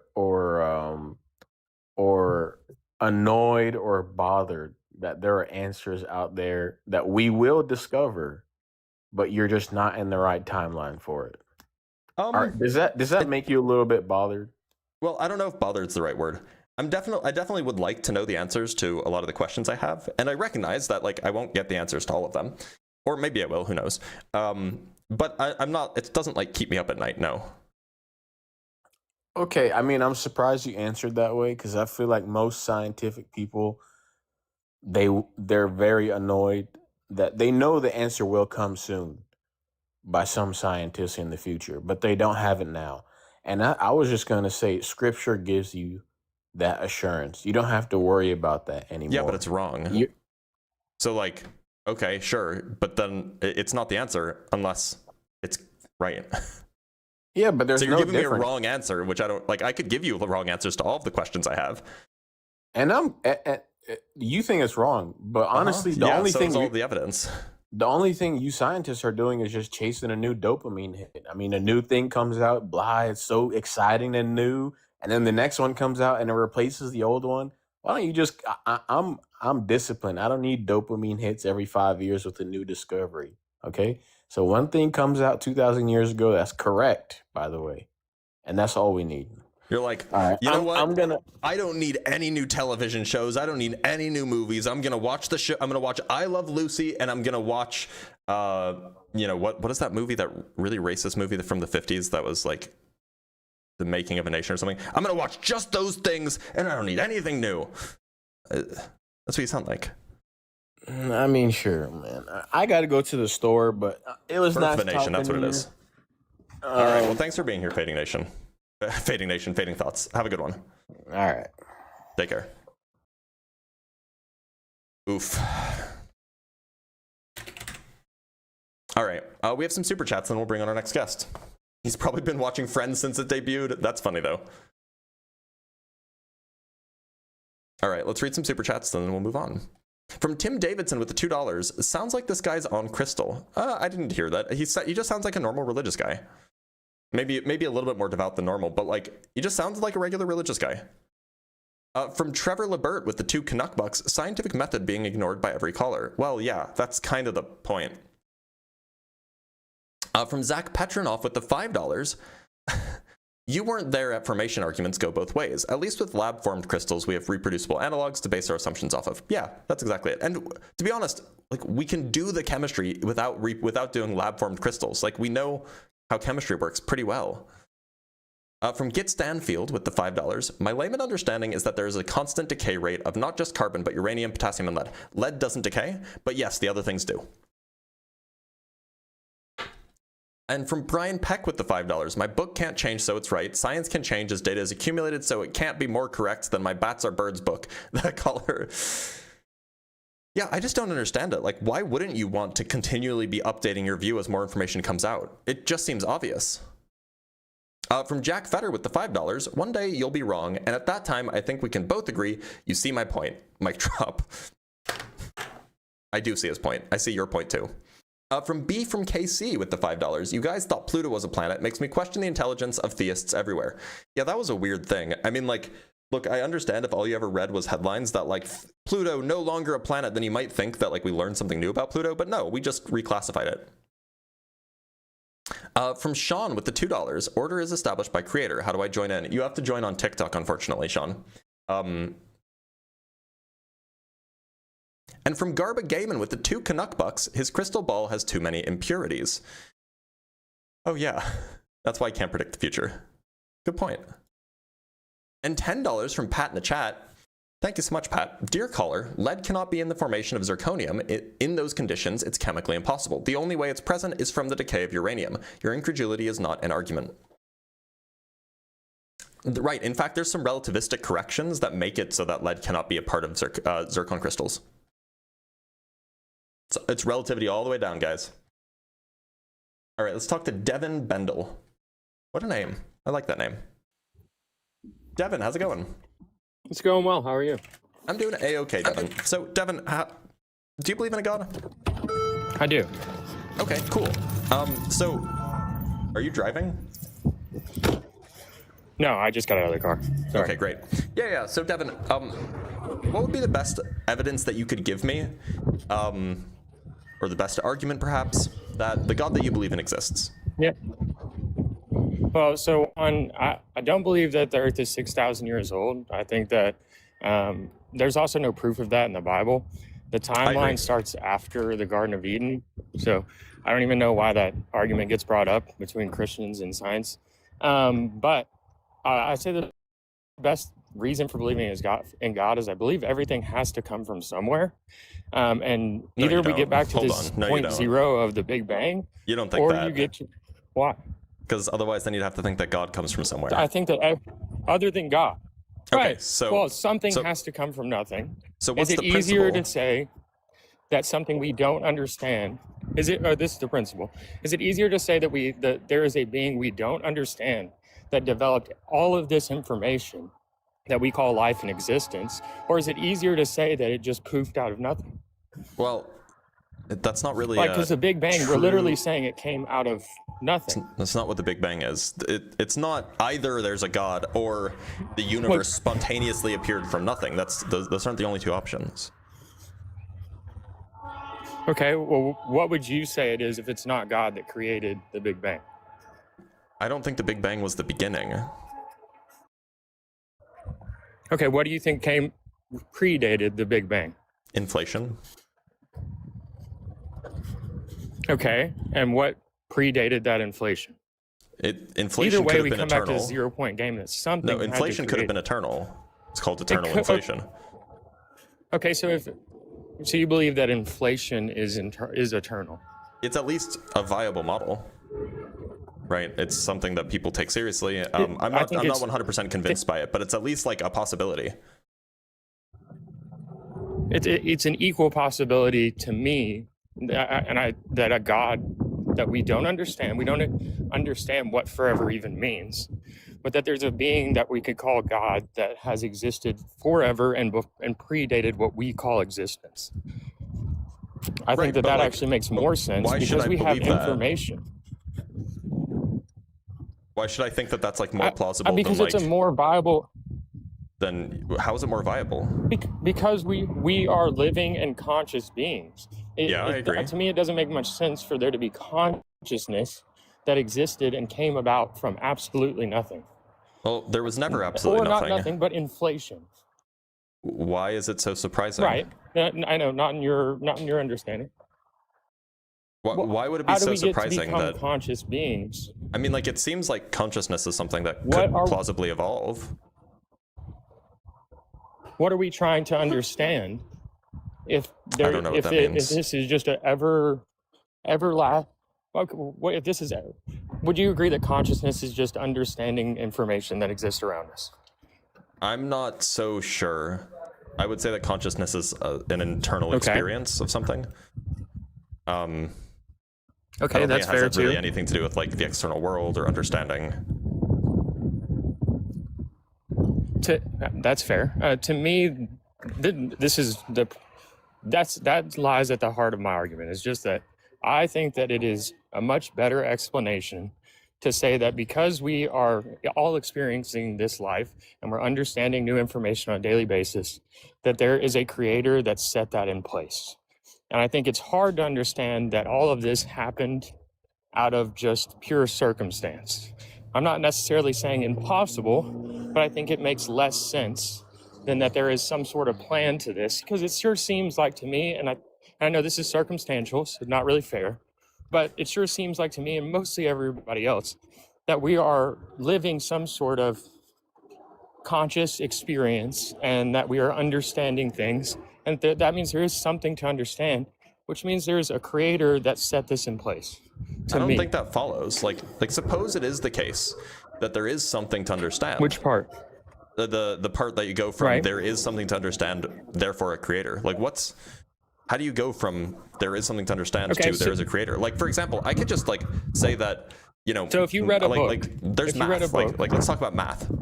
Math does, like I don't think that Fine. I don't think it's probably not reasonable to say that math requires a creator, right? There's something to understand in math, but like you don't need like a god in order for math to be a thing. And math is literally the layout of everything, so it's kind of difficult to put that into terms. But math is information that we are understanding, and so I do think that requires a creator. But what about a book? So if someone writes a book, or if there is a book, But our consciousness we are isn't writing, just reading for it and understanding it. Our universe isn't a book, though, right? Our universe is like a whole bunch of stuff, and like what we do. It's with a bunch of information. No, well, that's debatable, by the way. Look, what I'm saying is that Well, how could our it not be consciousness- information? Whether it's part chemical of- information, Part of whether the it's thing that we do with our consciousness is some of us look out into the world and try to figure out how the world works. Some of us don't do that. In fact, the majority of us don't do that. Right. And so I agree. it's just not clear that like because some people take their ability to process information, to have experiences, to think of thoughts, because people take that ability and they turn it towards the outside world, it doesn't therefore seem that it means the outside world must have been created for that purpose or something. I guess that's fair. It doesn't necessarily. Do you not think that there's a higher likelihood that that's the case than that it is just some random set of material that we are understanding for no reason at all? No, I don't think that it's What a is higher the likelihood purpose? at What is all. meaning? Why? I don't think that there is a cosmic What is the purpose. purpose and meaning to life if there? I don't think there is. I don't think that Okay. there's a cosmic purpose. I think that, like, as far as people are concerned, we set our own purposes, or maybe we inherit our purposes from our parents if they set a purpose for us, because maybe they're bad parents. But the point is like, I don't think that there is a purpose built into the universe. So, you know, if that's the necessary predicate to convince me that a God is real, then like you have to try something else.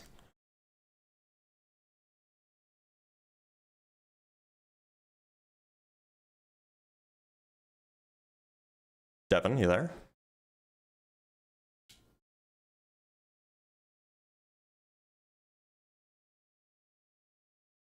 To Devin? have a Hi, welcome conversation back. about it because yeah. Devin, you I don't know what happened, Yeah, but you right. disconnected for a sec. Yeah, I can hear you again. Oh, my bad. So I feel like this puts us at like this is a hard part of the hard part to make it past this part of the conversation because we have an institutional disagreement that I don't know can be proven either way. Like if you don't believe that information is there for a purpose, and I do, like I can't prove to you that information is there for a purpose. I believe that's what gives life meaning, and I think we all feel it and understand it. But if you disagree, now I don't really know how we can come together on this. But I mean, like, So feel free to ask me any question, but surely if the God exists, if it left behind, you know, evidence, surely it shouldn't be surely right, you shouldn't that's need to the rely information on we're all surely you shouldn't need to rely on vibes. Like, I feel like the information has a purpose. You shouldn't need to rely on vibes in order to convince people that the evidence is there. I can't hear you again.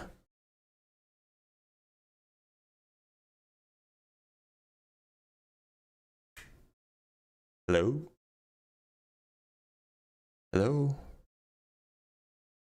Devin? Devin? He's not muting himself. He's not muted in the app. I think it's just his phone. respect your argument. I couldn't hear any of that, my by the phone. way. Sorry. Yeah. Okay. I was just saying that, like, I want to be respectful of your argument, so I'm saying feel instead of know. Like, but in my experience, if there is information to be understood, that is because the information was given to us with a purpose from a creator. So, and I can't think of any circumstance where that's not the case. What do you mean by information? I'm talking about our existence, like everything that we see around us. Well, no. Can you like clarify whether it's chemical what information? what the word information means to you? To me, it's literally everything that we see around us. So whether if I'm looking out into the sky, that doesn't help me because then you're just not defining the word, right? Well, I am defining the definition of the. If I told you, if I used a word that you didn't understand, words how I was are using information. If I said the flumbus, words are information, chemicals are information. If I said that the flumbus is evidence of the plebe, no, I understand that's a flaw. So I'm trying to. And I just told you it's everything. Like, I get it. That doesn't help anything. No, I get it. No, I know. So instead of saying it's everything, I'll categorize it because there's so many different things that we can categorize as information. Can you give me a definition? You have chemical information. Don't give me examples. Can you give me a definition of what you mean by the word? Let me think. Without looking it up, yeah, like information is. Yeah, go ahead. Okay. Information is. Trying to do it without using circular reasoning.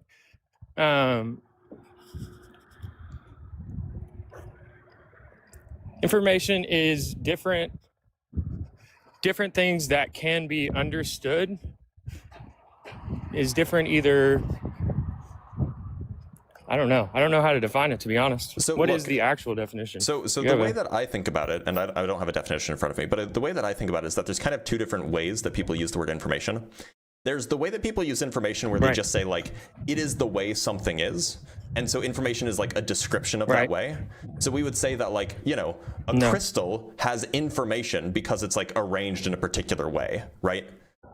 Correct. On the other hand, there's the other kind of information where it's like something that has meaning, right? And, you know, like words are information in the sense that, like, it's not like things are like arranged in a particular way and it's just a description of the way that they are. When we say that a word contains information, what we mean is that reading a word conveys an idea. That there's some meaning assigned to that word. And so the way I see it, really that's there's our plenty, way of understanding the information. So really, like that's just categorizing the information in a way that's understandable to us. The way that I see it is that our universe is filled with information of the first kind, in the sense that things just are a certain way, and the information is just a description of the way things are. And then there's information of the second kind that we make. We make lots of that. Like when we write a computer program, or when we write a book, or when we talk, we make lots of that information. But it's only the second kind of information that we usually associate with like requiring a creator or a mind. The first kind of information, there's no reason to think that it would require a mind or a creator. That's from your perspective. I think that's the opposite. Okay, so then why would you think that a thing just being a certain way requires a creator? Well, make your distinction between the two different types of information. Why does one need a creator and why does one not? So there's no, you didn't tell me the distinction as to why. You just said that it does. Well, no, I told you the distinction of what they were. Now you want an explanation as to why one requires a creator or not, which I can give. But you didn't say why one. Okay, I will give you that information. So why? Right. So the reason why the second needs a creator is, or some sort of intelligence, is because meaning is something that is granted by things with intelligence. Right? Like we ascribe meaning to words, we ascribe meaning to paintings or to symbols or whatever it might be. The former so how does our lives have meaning then? Hold on. That's what I asked at the beginning. The former example, the one where it's just like a description of the way things are, there's no meaning in that, right? There's no like built-in meaning. It's just like a purely one-to-one accounting of the thing. And so there's no need for an intelligence to ascribe meaning to it when the thing itself is equivalent to its description. There's no meaning ascription happening there. And so it just doesn't seem like it requires an intelligence in order for a thing to be a certain way. What would you say the difference is if we broke it down? You got coding that was created by a coder, and the chemical makeup, which is really just a bunch of different variants of neutrons and electrons that exist all throughout the universe. What is the difference in those two things? One was created by a human, one was created by a god. Are you going to let me answer your question? Yeah, sorry. So one has intended meaning, and the other apparently doesn't. Meaning that one is of the one is of the kind of the former, meaning it's just an arrangement of stuff. Right. The other is the latter, meaning that it was intentionally produced with meaning attached. Right? We don't have any reason to think that the protons and neutrons and electrons were intentionally produced with meaning attached. We do have reason to think that, like, a computer program. Please, we do have reason to think that a computer program was intentionally created with meaning attached, because you can just go ask the guy who did it, right? So like we have good reason to think that code is information of the second kind, and that protons, neutrons, and electrons, unless we have evidence to the contrary, is information of the first kind. So but if you're looking at a computer program and you don't know the creator of that program, we're in the same situation. You have no proof that there is a creator other than that it's been created and that you can understand it. Well, we are in the same circumstance. When we look around us at all of the different chemical imbalances that exist, we see different amounts of information and we can understand it. That's why I can infer that there is a creator. Look, so with regards to the computer programming thing, like, even if you don't know who wrote it, presumably you exist in society, and we, as a part of society, most people, or at least people in the West, and well, most people have access to technology anyway, they like know what computer code is, or at least they've like heard of it. They like know that this is a concept. And so they have this concept of computer code. So as long as they can recognize that the thing that they're looking at is computer code, they'll be like, oh, okay, yeah, that has a coder. It's based off of background information, not just based off of the computer code itself. Now, on the other hand, if I just gave you a random string of numbers, you wouldn't be able to tell whether that was like encoding some information, or like some intentional information, or if it was just a random string of numbers, right? So just by looking at it, you wouldn't be able to tell. Correct. So you need to know something else. You need to know like some background information about where it came from, for example. But I would be able to tell that but the fact that you gave me a string of numbers, I would be able to tell that it was given to me by someone. How? Like how else would I have the string of numbers? I mean, like, when I said give, I don't mean I'm literally handing it to you. I'm just saying, like, there is a string of numbers that you're made aware of. How else could it get there? They could be like But that's the generated by point of my they could be argument. is that- they could be generated by like a random number generator that's like built on like lava lamps or something. Like, I mean, but it still comes at the genesis of the argument still ends up as like, you have those string of numbers, which means they came from somewhere, which means they were created. yeah, they came in this case from a lava lamp, which is random. Then the lava lamp's God. Like in but this the lava argument, lamp like doesn't have that's a what I'm mind. saying. It's to me, you have to do. To me, you have to do so. I know The lava lamp's but not to a me, mind, you so have to like do it so can't. much mental gymnastics just to make science work. Like, not that science doesn't work. I think science is the understanding of our universe, but I think it leaves out the part that it was created by a creator. I think they both work synergistically, and I don't necessarily understand why that's so hard. Like why that's so frustrating to people. Well, because you're not really making an argument aside from just kind of vibes. That's why it's frustrating. Oh, where'd you go?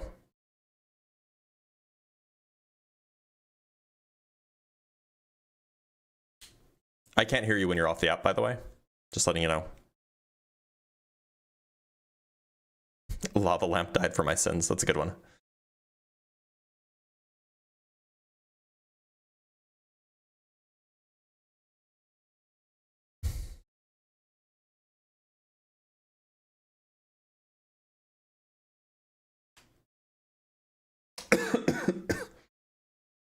Is this even live? Yeah. I don't know why you would think it's not.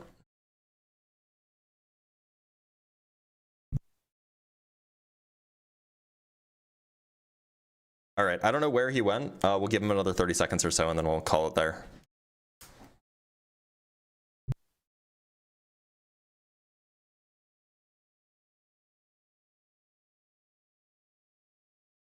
All right, yeah, I think that we'll call it there.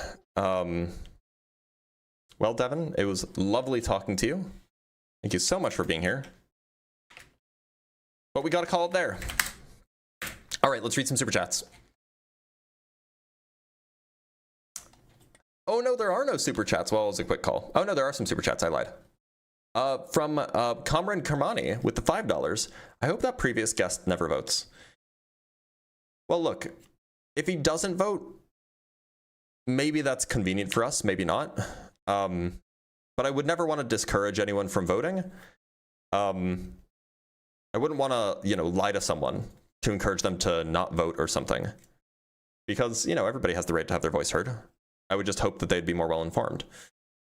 From Darth Vaden with the $5, is there any significance to the number 67 in the domain of physics? I understand it's a meme, but I'm genuinely curious. Also, how old are you? I'm 32.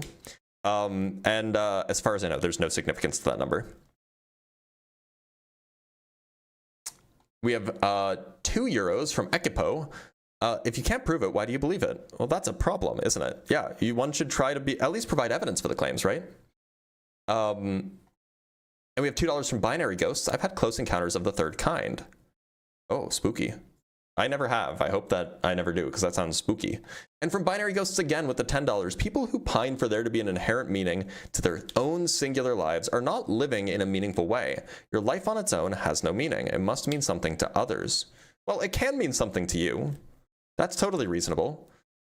But one would hope that they have, that you have meaning to other people too. And from Encifrium with the $2, Blitz, you're too damn nice for the internet. Look, my mama raised me right, okay?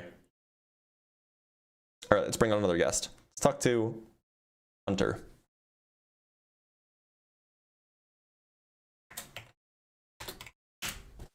Hunter, how's it going? I'm doing all right. How are you doing? I'm doing A-okay. Hunter, do you believe in a god? I do. Okay, and look, so I'm an atheist, so the question is, what's like the best evidence or argument that you might offer me so that I too could believe in your god? Okay. Well, that's a difficult ask. I don't know exactly how committed you are to your belief, but I think that the strongest evidence that I have seen is not exactly empirical, but the strongest evidence I have that convinces me that there is a God is just the complexity of really just everything. I think everything is so complex, and I think it's also this might be kind of putting on display my intelligence, but I think everything is so complex and so hard to understand. I think that could only come from a specific place, and I think that place is God. So complexity. Sure. Do you have a reason to think that like complexity can't arise on its own? I don't have a reason to believe it can arise on its own, but I would say that it is more likely to me that the complexity of the universe suggests a creator. I mean, like the way I see it, I don't know, do you drink coffee? No. Okay, well, I do. If you imagine taking like a cup of hot coffee, and you know, a cup of milk or something, right? If you were to pour those two things together, through no fault of your own, you didn't do this intentionally, but those two liquids will swirl around each other and produce like the most complex and some of the most beautiful spirals you've ever seen. And that wasn't something that you like did intentionally. You didn't like try to create complexity, but you did it, but it happened anyway just because of the laws of physics. Which makes me think that like, look, if this kind of thing can happen in like a kitchen, why is it that like, I don't know, this can't happen to galaxies or to planets or to chemistry or to life? I'd say that's reasonable. But I would also like to say that in that situation where you pour the milk into the coffee and they swirl together and they become, you know, whatever's in that mug now, sure, that was unintentional by you at that point. But I don't think that, gee, that's a good analogy. I think that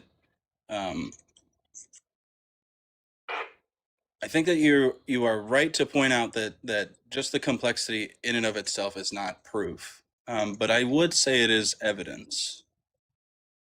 But if we agree that complexity can happen all on its own with no intention behind it, how could it be evidence? How could complexity be evidence for God when it's also entirely consistent without a God? Yeah, that's a good point. I think that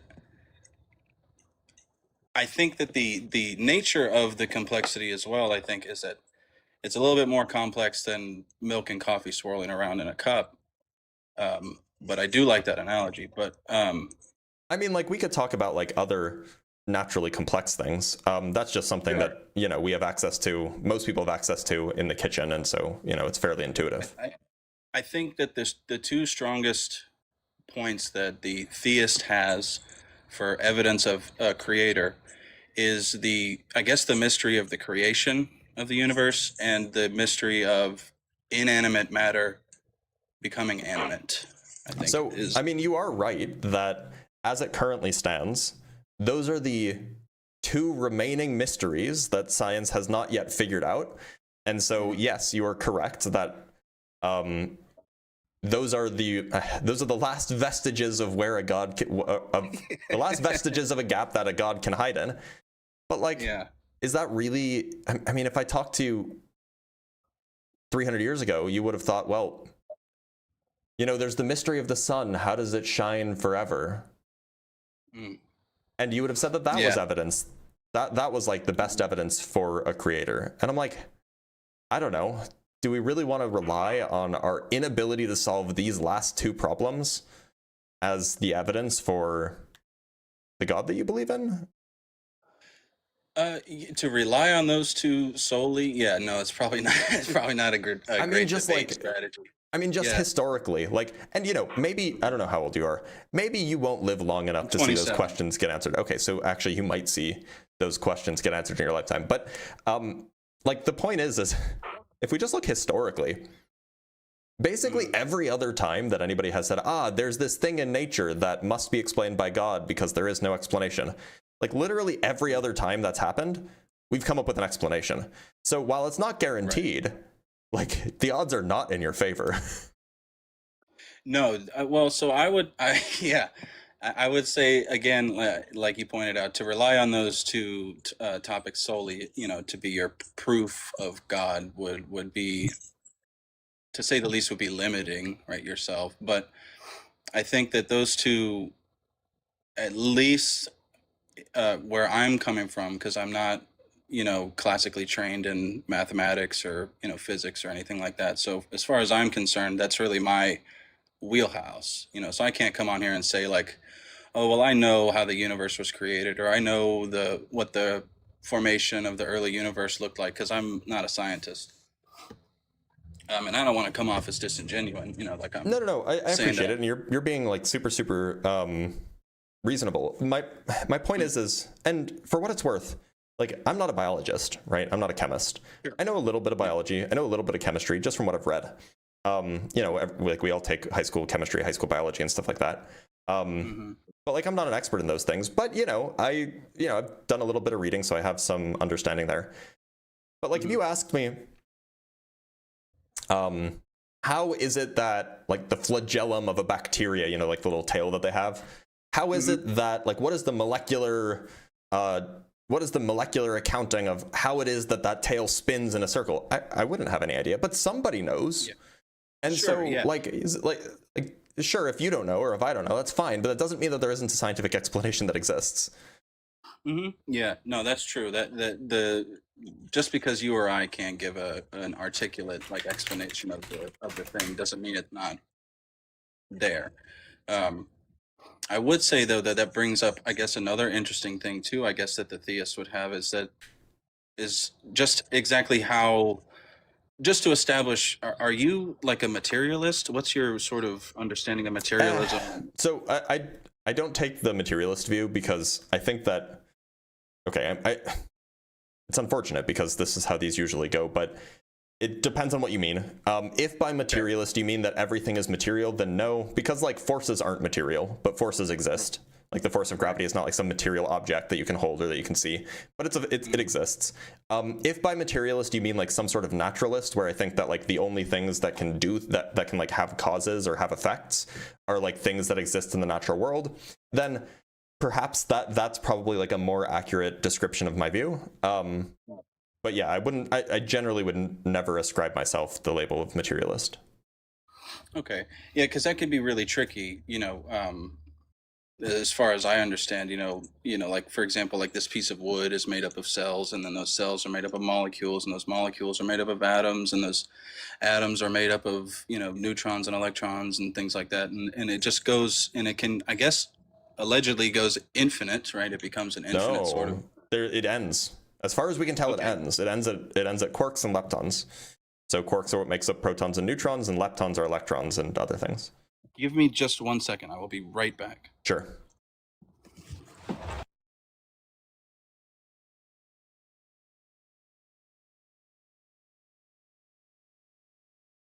By the way, y'all, we have a new meme god, and it's the lava lamp. Welcome back.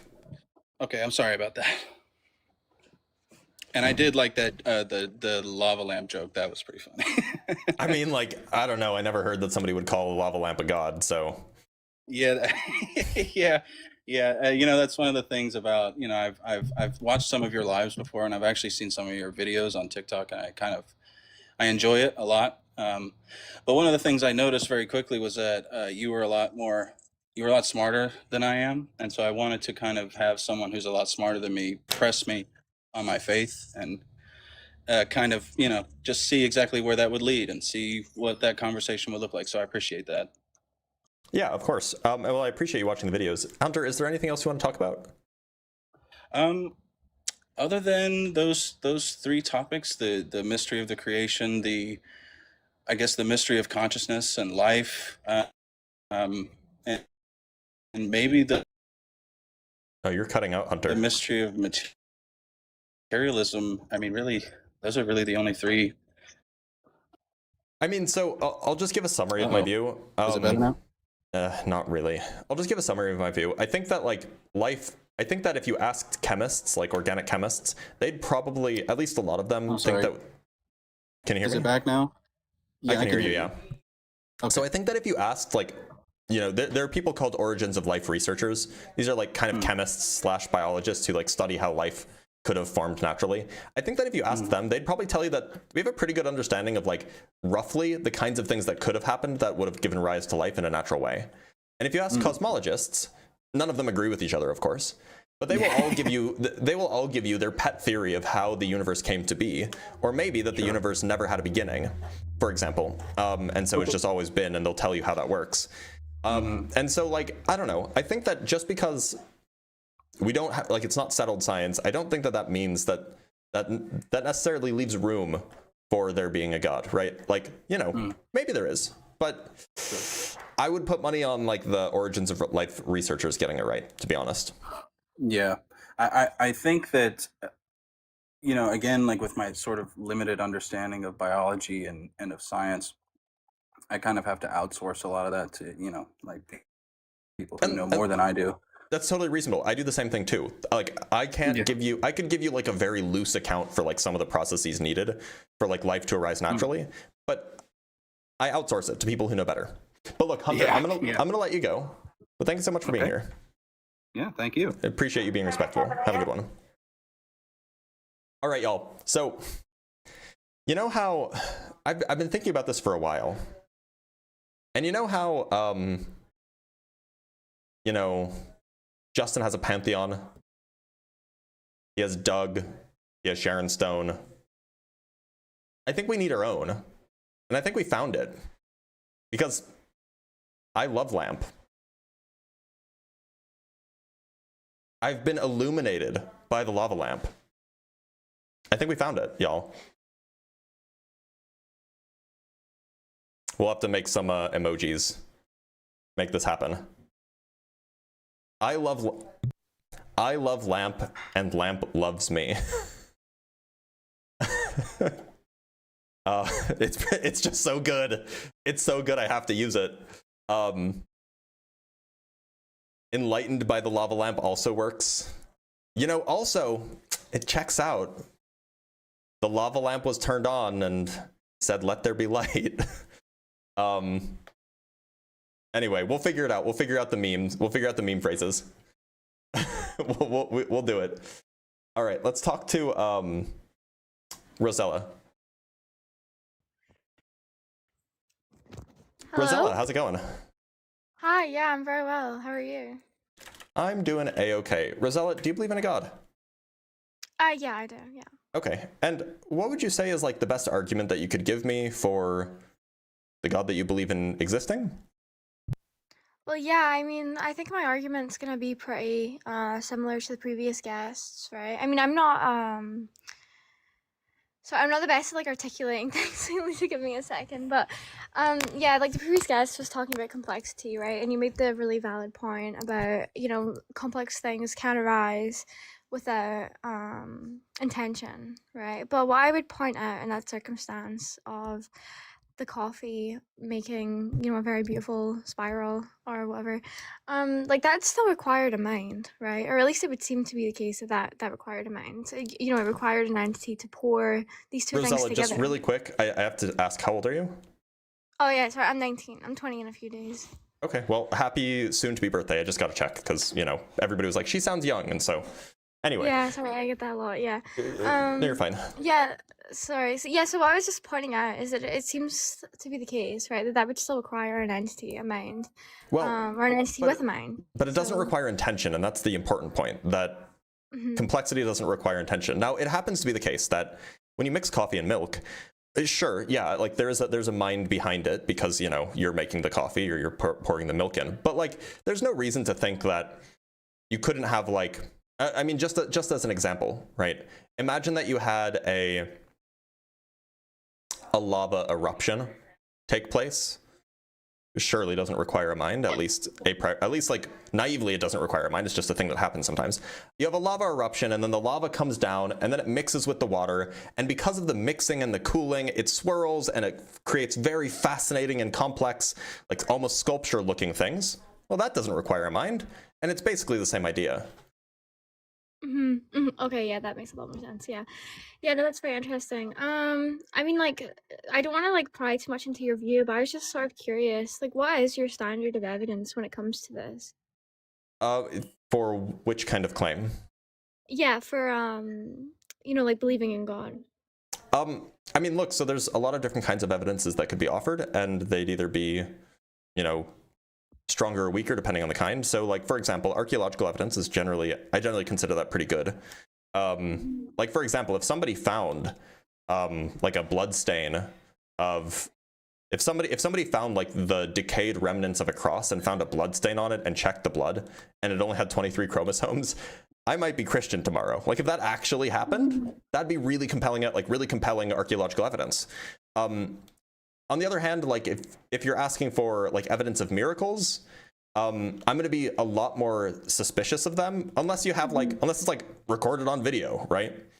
Which is, it's a little bit strange that a lot more miracles happened before we had video cameras, but that's setting that aside. If you're talking about like evidence from like some sort of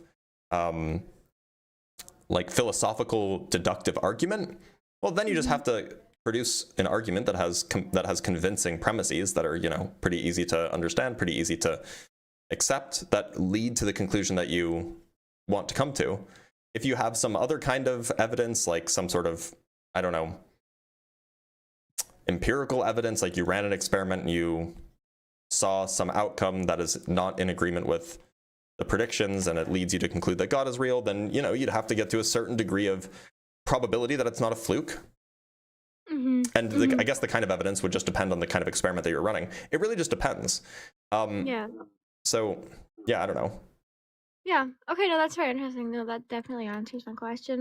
Yeah, I mean, I think that's everything. I mean, I think for me personally, like, my belief in God isn't necessarily something I can substantiate through like logic or reasoning, right? The reason I believe in God is just for my own comfort. And I think, for me personally, it seems to be the case that this enhances my life. So even if I am just lying to myself.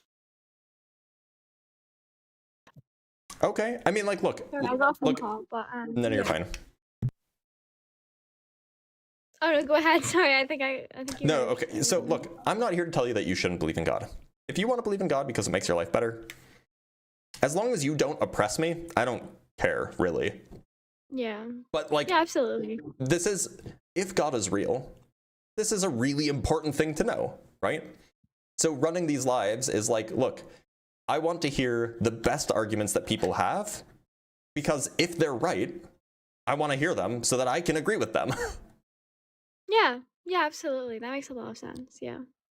I think that's everything though. Sorry. I know I'm not like the best guest. I'm not really like, You're fine. This isn't really you're my fine, like Rosella. domain of debate, but yeah. You're good. Anyways, you take care. Likewise, take care. Yeah. Bye. Oh, cut you off before you left, but thank you for being here, Rosella. I do appreciate it. By the way, we have some super chats to read. From Ekipo with the €5, lava lamp is a god. These people are interesting. These people are inspirational is what it is. From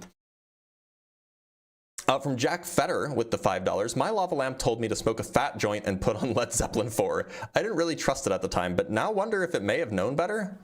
Look, when you look into a lava lamp, you see things, right? From Brian Peck with the $2, argument from irreducible credulity. That's funny. That's just a good line. From Brissinger Blaster with the $5, is there a quick way to explain truth tables? Ask Ian. Yeah. So truth tables it's basically a function. You have, depending on what you're testing, you either have 1, 2, 3, 4, however many predicates. And then you do something to those predicates. Either you combine them, or you negate them, or you take the union of them, whatever you do. And then you just ask for all of the possible combinations of the, not predicates, I shouldn't say propositions, for all the combinations of your inputs, your A, your B, your C, your P, Q, R, S, whatever, let them be true and false in all possible combinations, and then look at what the output is. That's basically all they are. From Brian Peck with the $2, lava, Lord of Amplified Viscous Ascendancy. No, I don't think it's an acronym. From Gretchen with the $3.11, lava lamp, we bask in your glow. That's good. From By the way, I did see I did see a comment, and we're definitely adopting this. I've been looking for like the right for the right label for like people who are members. It's the Illuminati. Obviously it's the Illuminati, right? We're not gonna make it 100% because maybe we'll come up with a better option later. But like that is currently in the front runner in the labeling of our group, right? Of the lava lamp religion. Like, it's just so good. From Binary Ghost with the $5, never heat a lava lamp on a stove. This is a dark and sinful act, and the price of that sin is death, because it will explode and glass will fly fast. I have done something similar. I have exploded a lava lamp before. From Kiyoko with the $5, do you know Cloudflare uses lava lamps in order to generate random encryption? Lava lamps protect us better than any version of God. I did know that, and that's actually why I used it as an example, because they're great at generating essentially random noise. From Jack Fetter with the $5, the lamp conforms to its containers but has no specific shape. There you go. By the way, I'm writing all of these down because they're gold.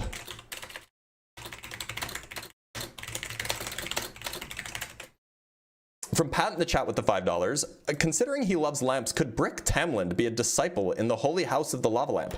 I think so. I think Brick is a valid disciple. Dr. Carlo with the $5, does that make us Lavites? All hail the lava. Hashtag praise the lava lamp. It's not. So I think Illuminati is better. But we'll work on the hashtags. The hashtags are definitely things that we'll need to work on, right?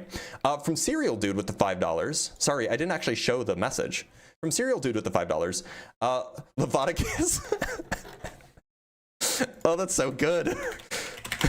Leviticus 25:44, and the law was given from the lamp to the people, don't own slaves, obviously, but I'm saying it just in case. Leviticus is so funny. And from Gretchen with the $3, lava lamp will send his son Nightlight to redeem us. Maybe. We'll work on it. We'll work on it. From Doubting Scotty with the $5, this little light of mine, I'm gonna let it shine. True. You guys are funny. You guys are funny. And then from Toe Phone Man with the $7.77. Thanks for the $7.77, bud. The Levatican, there you go. That's also good. That's also really good. We'll have to work on this. We'll make it work. We'll make it work. Devin wants royalties. I don't know, Devin. It was my idea. You just inspired it. And from Deep Blue Sea with the $5, if we are members of a lamp religion, moths need to be involved. That's a good point. All right, we'll add that to the list of just ideas, things to think about. All right, let's bring up our next guest. Let's bring up Interplanetary. It can't all be about the lamp, y'all. It is funny, though. Interplanetary, how's it going? Good, man. How you doing? I'm doing A-okay, Interplanetary. So, Interplanetary, tell me, do you believe in God? I do believe in God, but like not in a specific. I believe in a God. I don't believe in religion. That's fine. So, what is the best argument you could offer me for this God that you believe in? So, like, there it's like if you were in the woods and you've seen footprints of a bear, and you don't really see the bear, right? Yep. But you could see the footprints and say, hey, maybe there is something there. You might not even know what a bear is, but obviously something made the footprints. So in that kind of vein of explanation, there are a few things, like if you look at the cosmological constants and, you take a look at all the things that are like, I mean, I hate to use the term, but, that fine-tuning argument. So, look, I don't think it's quite analogous, because when we see footprints in the snow, say, or, in the dirt or whatever, in the forest, and they're shaped a certain way, the reason why we're like, yes, a bear made these is because we know what bears are. Like, we know what bears do. Sure. I mean, I was just using that as an example. like any kind of footprint. It doesn't necessarily have to be a bear. No, but my point is when we nonetheless. see footprints, we're like, okay, Right. well, we know what animals are. We know how animals work. We know where footprints come from. We have an understanding of what footprints are to begin with. Now, the thing is if we just saw like a random imprinting of like something on the snow, for example, if we didn't recognize it as a footprint, we would have no idea that it came from an animal. We'd have no way to come to that conclusion, right? Sure. So the issue is that with like fine tuning, for example, the issue is that we have no background knowledge that informs on our ability to understand the origins of the way the universe is. None of us have seen a universe be created. Not even a baby universe, not like our own. None of us have seen, like, we have no, like we at best we have like hypotheses and like shower thoughts, maybe some guesses here and there. Yeah. So I don't think that we can use our observations to say, yes, it's likely to be a creator. Well, I'm not saying it must be, but there are certain things. Yeah, that's why I said likely. There could be. Yeah. But my point is we don't have the background knowledge to come to that conclusion, given that data. Sure, but I mean, it also is very strange that things are the way they are across the universe, where atoms can exist. That everything wasn't annihilated in the Big Bang through. Is it strange?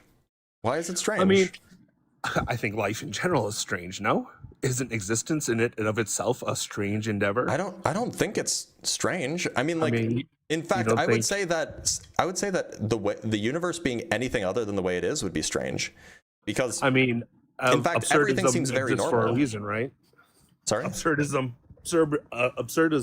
exists for a reason, right? I mean, there are schools of thought that kind of show you that, hey, if you really do look at, for instance, we sit at a dinner table, we're sitting on chopped up logs, in front of our faces with little slices of animals and plant material in front of us. Like, there is this level of absurdism found in life, in and of itself. Look, I'm not very an absurdist. Strange. I don't think it's strange at all. Like, I think that I think it would be strange if nothing existed, because I don't even know what that means. Right. Well, then you wouldn't be able to think now, would you? Yeah. I mean, like, in fact, it seems kind of required that something exists. Okay. How would you explain why that reasoning would exist? Well, look. Why does something need to exist? I don't even think that. So suppose that something did not exist, that there were no somethings. Well, then you would have a different kind of something, which is nothing. It has properties, namely it has the properties of not being red, of not being blue, etc. It just seems like the notion of nothing is like incomprehensible and likely incoherent. Sure, of course, to a conscious being, yeah, that's unfathomable. Which is to say, I'm not even convinced that it's possible. So, I mean, if you take that reasoning, then, I mean, how far back in time or space or, in universal constants do you have to go back until there was actually literally nothing? I don't think that there was ever nothing. Okay, so, like, can the universe be eternal? Sure. Okay, but wouldn't that have some kind of, like, causalities where if everything was eternal and our universe was eternal, wouldn't, like, time itself be kind of stretched beyond that, where nothing would really, be created? Because, I mean, eternity is like, I don't follow. Nonstop. It's like goes on and on, infinite, right? Why would nothing have existed if the universe was eternal? Well, I'm just saying, I mean, would our local universe be able to be the way it is if because, like, I mean, we're saying we have a beginning with the Big Bang, right? Well, that's not really the beginning in the same way. That's like beginning of our observable universe. No? It's like saying, yeah, sure, you could say that, but like, yeah, so you could just have stuff before that, right? That goes on forever. Okay, but like, then how would that work? What kind of evidence do we have of that? That look, you weren't asking for evidence. You asked, could it go back forever? And I said, sure. I said, sure. Well, like, why not? Like, I'm not making the claim that it definitely does. Right. I'm just saying that, like, it's at least something that we should consider. Yeah, I mean, and that is also true of the fact that maybe there could be a God that exists within the, network of what could be infinite or finite. Finite within our universe, infinite beyond our universe. Well, I think that there's some issues with a God existing, though, right? Because, like, the way that I understand a God that's responsible for our universe is that it must be responsible for creating, like, space, time, and matter, all of those things, right? Possibly. Well, if it's not, then I just don't know what it means to be a God. I mean, the first mover, the thing that set off the chain reaction of, life in and of itself, a prime consciousness. Well, so did it create the universe or not?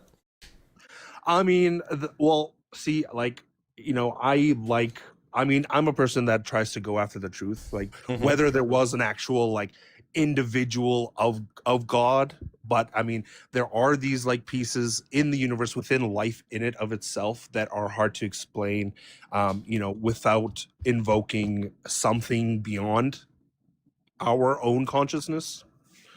I mean, Can you give me an consciousness. example? Such as like, if you look, like, how science, I don't know how much you believe in like the multiverse theory or like, multiple universes throughout, like maybe an infinite version of universes. What's the example of the thing that we can't explain right now? Well, if there are infinite universes, right? And within those infinity, then a God must exist, like mathematically. If it's infinite, then there must be a universe where a God exists. That doesn't follow, right? I mean, like, there's an infinite number of even numbers, but none of them are odd. Just because there's an infinity of something doesn't mean that everything happens in that infinity. I mean, I guess. I mean, I don't know so what. So if what you're saying is, suppose for a moment that there is an infinite multiverse. Suppose that's true. If that's the case, if you want to then show that that implies that a God exists somewhere, you would have to then show that that God is possible, right? Right. Because in an infinite anything, the only things that show up are the things that are possible that can possibly show up there, so long as each element of that set is independently generated anyway. Sure. I mean, within the scope of infinite, I mean, anything is possible, no? No, I gave you an example. You have an infinite number of even numbers, but none of them are odd. Right, but I mean, I'm talking about like, I mean, math is more of, I guess it's not like, in our physical world, right? Okay, here's another example. It doesn't matter how big our universe is, or if our universe is infinitely big, you still won't fall up on a planet. You'll always fall down. Sure. I mean, the physical constants of the world, of our universe, we have. What right? My point is that just because something's infinite doesn't mean everything's possible. Right. Okay. For instance, what about the monster group of numbers? You have right, but there are also many dimensions. Why would those many dimensions exist? Can you explain to me what a group is? Like the monster group of numbers? Yeah, just what a group is in general. Like okay, so like when you're looking at, I guess, the mirrored function of an object, like how does it go? It's kind of like how many points of intersection can you have where both sides are still, I guess, the same? Is that like, is that a definition of a group? Like a square would have like two sides, right? Where you could split it evenly in half and both sides are still the same. So is that a group or? Well, I mean, that's what the group is kind of going, and it's like mapping out all the shapes that have, I guess, mirrored sides, right? So a group is a type of mathematical structure. It's not like a physical thing. Mathematical structures, you can talk about like ways that you embed things. So for example, the monster group can be viewed as the symmetry group of a particularly high dimensional object. But that doesn't mean that the high dimensional object exists. This is just like a way of thinking about it. Sure, but I mean, the fact that they've like, okay, well, we have literally mapped out every single structure that can have, like in the monster group. I mean, they like, just because the monster group is such an interesting thing because it has so many dimensions to it. Like how many dimensions? Well, to be clear, the dimension of the monster group It's not like the dimension that you think of when you think of dimension. The dimension Sure, of the I monster mean, group so is like a like a- mathematical thing that's like a related to like mathematical, it's related to like embedding geometry and things like that. Like Yeah, this exactly. This is not like the monster group as a group, because it's a finite group, doesn't have a dimension by like groups don't have a dimension, right? Now the Right, monster but group in the math, yeah. The In the monster math group, in one of and the of ways that you itself. can realize the monster group, the minimal way that you can realize the monster group, is by thinking of it as an object, or thinking of the monster group as representing the group of symmetries of a particular object in a particular dimension. Yeah. But it's not really like built into the mathematical object. Right, but at the same time, and how many dimensions are there? You know, in probably one of the largest. Sorry? 4. 1 of time, 3 of space. Right, but like in the mathematic like in the monster groups, you have objects that are in like multiple These are not real objects though. Sure, Like they're concepts. But right, they're concepts, but math has completed that group, right? How can you complete something? I don't know what it's you not mean by finite? completed the group. The group is like a single object, has elements. Those elements that live in the object, has a lot of elements. I mean, but they do exist in multiple dimensions. They don't. I don't know what you mean by they exist. The shape itself. The shape doesn't exist. It's not like a real thing that exists anywhere. So why is there a finite number Why is there a finite number of what? of groupings in the monster group? It's just a finite group. It's a mathematical object. It's not like a thing that exists. Right, but it's a mathematical, like it's on paper, sure, right? I mean, you know, it's like we have lots of things that we calculate on paper before we discover them. You know, Einstein. No, this is not like a thing. This is not describing a thing that exists. The monster group, like, look, if I gave you a list of like 3 symbols, and then I told you how to compose them. So let's say I gave you the list E, F, and G. 3 symbols, and I told you E times F is F, E times G is G, F times G is let's say F times G is F. No, F times G is E, and G times G is F. If I gave you a list of relations like that, that forms a group. That's all a group is. It's like a list of objects and relations. The monster group is it's just a really like big example of that. With the list is a lot longer and the relations are a lot more complicated. But like it's not. Right. It's not it's not like a thing. The dimensions are not it's real. not so much as a thing, but it right. But like they use dimensions to formulate this thing, right? Not Like not they use, even. They use That's dimensions just a way of as thinking example. about it. Yeah, as an example of how to understand these monster groups. Yeah. Right, and they use dimensions, you know, to kind of say that. But Yeah, I mean, they're not spatial dimensions. These are not like dimensions of space, right? okay. Well, I mean, even if you look at something like string theory, which posits what 15 dimensions. In string theory, there are 10 spatial dimensions. Yeah, 10 spatial dimensions. So I Sorry, mean, 10 total, 10 space-time dimensions, 9 spatial dimensions, 1 so temporal I'm dimension. just saying. I mean, these are big. Those are like, different from the ideas. dimensions Sure. that you have in a monster group. Right. I mean, but these ideas exist, right? I mean, they're so massive. Yeah, we don't really have any evidence to support that string theory, like any empirical evidence to support that string theory is true.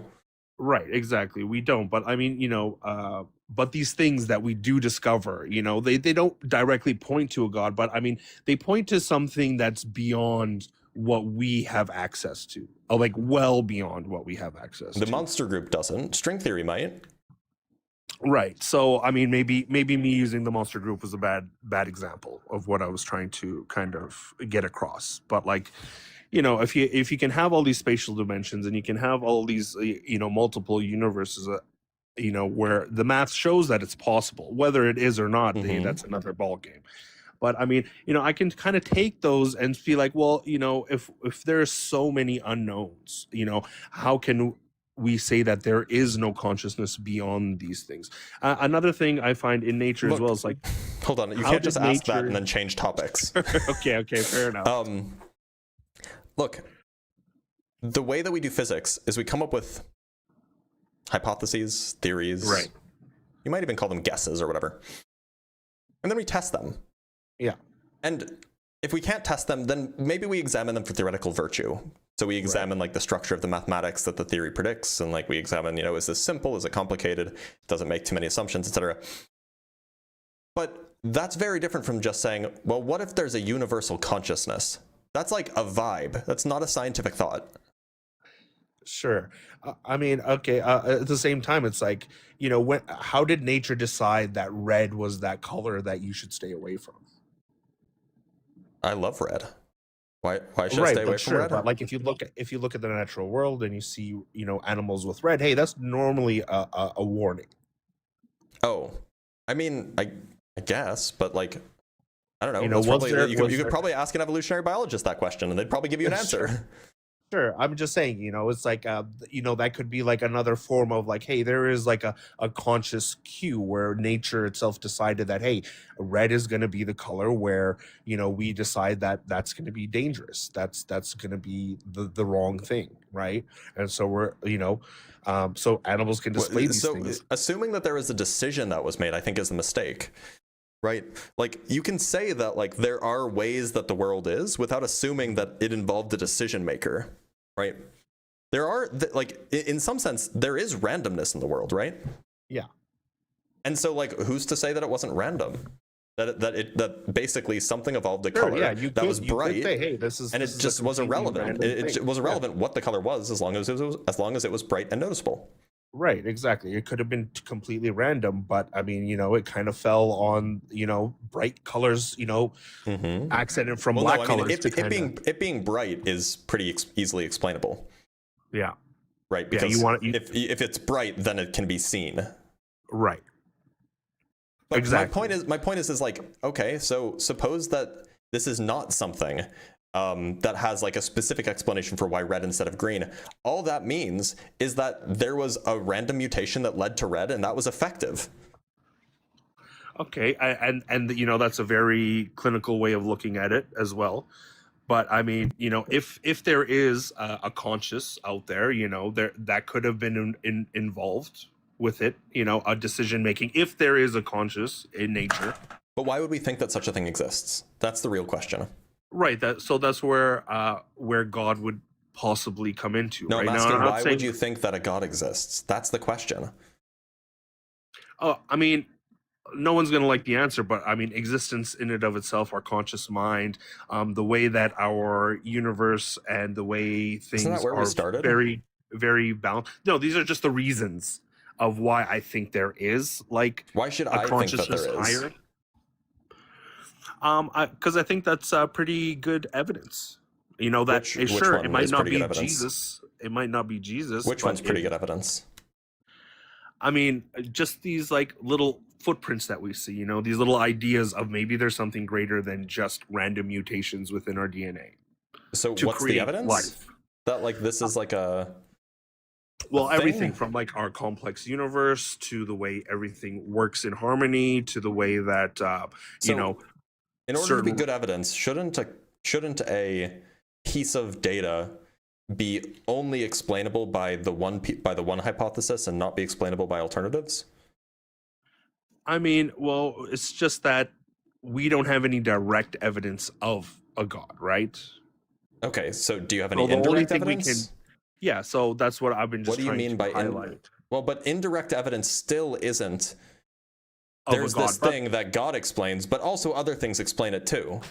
Sure, that's not really particularly useful evidence. I don't even know if it's considered evidence, to be honest. Sure. I mean, yeah, you know, it's like it could almost fall into the God's the gap, right? You know, it's like, hey, that's we exactly don't have any what's happening. Yeah, it's like we can't explain it now, so therefore it must. And by the way, a lot of the things that you brought up, we can explain now, or at least we can offer explanations. Mm-hmm. Like the origins of the universe, I can show you a book that has 25 different explanations for it.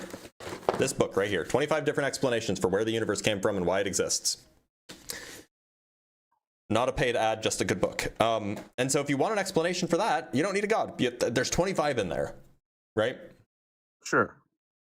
So now if this universe was so like conducive of life and everything like that, I mean, you know, would we see more of it? Or do you think it's like, because if there is a God, he only concentrates on us kind of thing? Well, to be clear, we've only like looked in like 2 other places besides Earth for life. We've only like really looked, right? We looked on the moon. There's nothing there. It's a dead world. It has no atmosphere. Then we looked on Mars. And it turns out we have pretty good evidence that there used to be life on Mars. Yeah, didn't they just find microbes there? Yeah, Like well, they fossilized didn't, microbes? They found the fossilized remains of what a microbe would leave behind when it died, basically. Okay. At least that's the working hypothesis. Maybe there's another explanation, but that's as far as I can tell, like that is it is strong evidence. It's not like 100% compelling, but like it is strong evidence. So, I mean, like, so suppose our universe is very conducive to life. Well, it seems like life might actually be pretty common. It's just the universe is big, so it's hard to find. Sure, of course. On the other hand, suppose life is rare. How would that make God more likely? I mean, I guess it like the thing is like I could never prove, hey, this is the direct evidence of God. You know, No, but I want something that makes God more likely than the alternative. I mean, that's what a piece of evidence should do, right? Right. So, like, again, it's going to be very indirect, but like, you know, you have certain like things like 80% of people on the planet do believe in a deity or a type of God, right? They do believe in something beyond themselves. Sorry, I'm just showing this for the comments because somebody wanted to know what it's called. It's called Battle of the Big Bang by Niayesh F. Shorty and Phil Halper. Phil Halper has a YouTube channel, by the way. He's a really good science communicator. And he does these kinds of things. He does kind of more of the philosophy and science side of stuff. Anyway, sorry. You were saying 80% of people believe in God. Do believe in a God. Hey, I don't know if that's true. I think, but even if that is true, isn't that just an ad populum fallacy? I'm sure, yes. You could definitely say that. So, like... But, like... right, I'm not, again, I cannot provide you direct evidence. I'm not asking for direct, like, it doesn't have to be direct evidence, it can be indirect, whatever. I'm just asking for a piece of data that makes it more likely that God is real compared with God not being real. That makes God more likely to be real than not. Right, so, like, I mean, there are a lot of unexplainable phenomena that do happen, right? You know, I mean, why do 80% of people believe in God? You know, that's pretty easy to explain. Surely you know the answer, right? Well, okay, why do you think so many people need a God? I mean, if you take away God, you know, what do you replace it with? Do you think the world would be better? Do you think it'd be worse? I'm not making that claim. It may even be that people need that kind of belief. In fact, like we know that there are brain structures that are closely related to religious phenomena. 100%, I do think. That doesn't mean that the beliefs in the religious phenomena are true, right? Sure, right. It doesn't mean that it's true, but you know there are things that can point towards, hey, maybe there's something. No, it's more not even to it than evidence that just- it's true, right? A bunch of people believing something is not evidence that something is true. I mean, yeah, right. That's not really the best evidence, It's right? not really evidence at all, right? Well, to some it might be. Well, surely it shouldn't be, right? I mean, otherwise, you know, if we would all still think that the Earth is flat. Yeah, possibly, but that was done with a couple of sticks in ancient Rome, so. I think it was Greece, but yeah. Oh yeah. I mean, like Greece, before that, people still thought the Earth was flat, right? Yeah. So look, all I'm saying is that like if you can present me with like a piece of evidence that is better explained by a God existing than by a God not existing, by some alternative means, then you'd have a piece of evidence. But I'm not sure if there is any of that. Sure, and at the same time, I mean, you know, like, I know it's kind of like, well, you know, it's like, yeah, we're conscious, right? You know, we can't really explain consciousness, you know, I mean, and yeah, it sucks that it's like, oh, so therefore there's a God, right? I mean, it's not really an argument, right? Right, but I'm not saying like, you know, hey, there is this like, you know, magical being out there or anything like that. Like, I believe in something greater than ourselves, whatever that may be. I do believe that there is something beyond just our own consciousness, or maybe we come from like, because there are a few things like I have discussed with you that I believe that, you know, are enough of an evidence to say, hey, maybe there's a footprint of something greater than ourselves. Right, such as having multiple realities, multiple dimensions. You know, that's our universe might be far larger and far more interesting than we think, but that doesn't mean like there's a God, right? Sure. And that's the question. I'm trying to point out that maybe they're like, because I mean, if 10 spatial dimensions can exist, you know, what else can exist? You know, that's not how that works, though. It's not like, oh well, if this crazy thing is true, then this other crazy thing must be possible. But like, right. That's not good reasoning. Right. And then, I mean, again, with the color, within like our nature, how we use color, how, like, how was that decided? Those types of things, kind of led me to believe that there might be like this greater consciousness around us. But if there's explanations for these phenomena that don't require it, wouldn't you be better off believing either A, that one of those explanations is correct, or B, that we just don't have a naturalistic explanation yet, but we will figure it out eventually? Right. Rather Yeah. than adding something additional to your extra, rather than adding some extra object to your theory that is unlike anything else that you've ever had any sort of experience with, and that thing is just magical and it just solves all of the problems. Like, it just seems like we're adding a lot of stuff to our theory because we want answers to questions that we might not know the answer to. Yeah, I mean, and that possibly might be it. We're just searching for answers that make sense to us in the grand scheme of things, right? But like the fact that we're, as human beings, we're very, open to the, unexplained and to believe in certain things. Like, I don't know if you'd call it naivety or just the way we were brought up in our different cultures around the world, but we all tend to lean towards, hey, we all kind of, spiritually believe in something. And, I think that in of itself is a good indicator that there might be something beyond that.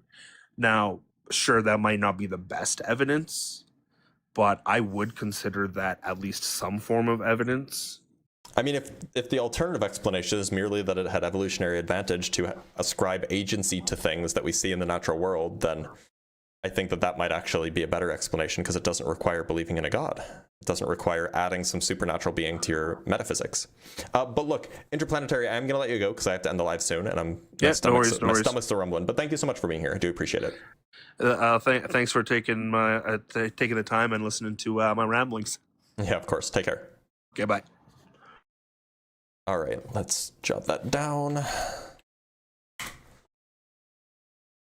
All right, let's read some super chats. So we have from Marduk. This is so funny. Lavarus was raised from the dead. Thank you for the $5, Marduk. It's just funny. This is all just really funny. From Brian Peck with the $2, lava is the highest form of Doug completed trinity. I don't know what that means, but that's a good point. I mean, like, look, if you just make Doug hotter, it becomes lava.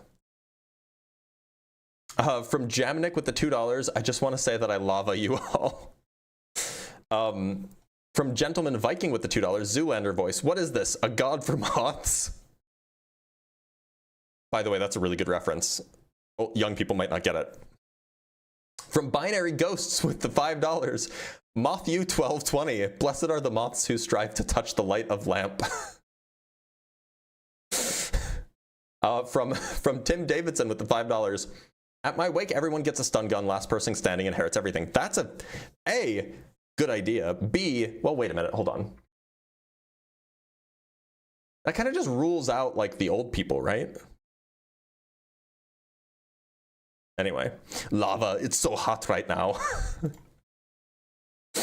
From Atomics, the 5 gifted Dr. Blitz Debunk subs.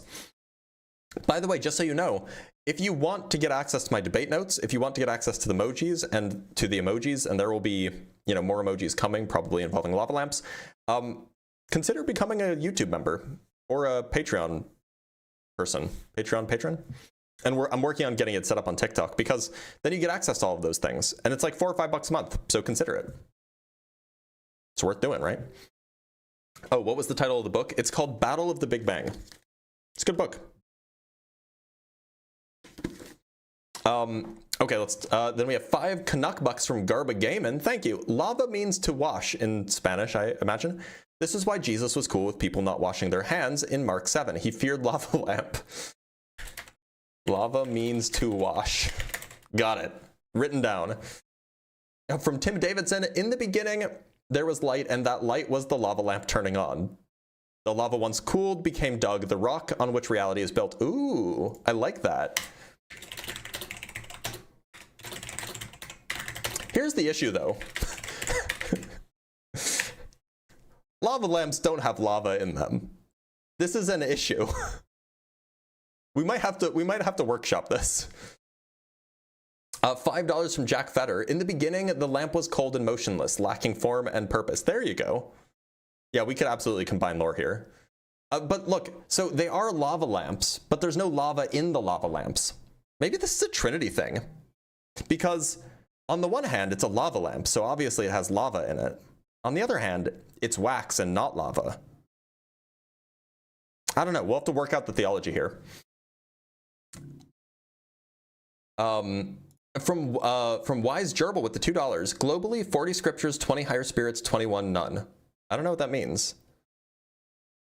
And from Stephen Clinard with the $2, red hot for lava. That one's good too. But it's got to be a lava lamp, right? I assumed it was a lamp as a concept. Anything that makes light is lamp. No. See, it's a lava lamp. That's a very specific thing. This is a lava lamp, right? If you don't know what a lava lamp is, it's this thing. Where is it? Here. It's this thing, y'all. These are lava lamps, right? If you haven't seen them before, that's what they are. And they're actually used to produce random number as random number generators, basically. At least Cloudflare used to do this. And from Tim Davidson with the $2, metaphysical lava lamps have actual lava. You know what? Metaphysical lava lamps can't be constrained by contingencies such as being made of wax. So, you know.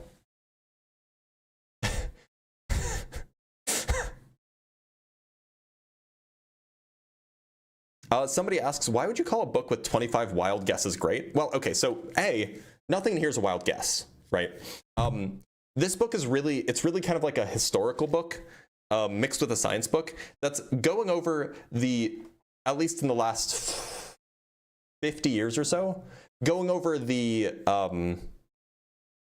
major ideas in cosmology as to the origins or the causes of the Big Bang, what the evidence is for those, what would need to be true, what would need to not be true, what the theories are. Like these are not just like wild guesses. These are like well substantiated and generally like there's at least a fairly good contingency of physicists who actually take these ideas seriously. These aren't random guesses. They're hypotheses that we don't know which of these are right or if there's something else that's right that isn't in the book. And from Pat in the chat, we have faith. It's lava. Maybe it's like a transubstantiation thing? Like, it is wax, but when it's turned on, it embodies lava. Maybe it's something like that.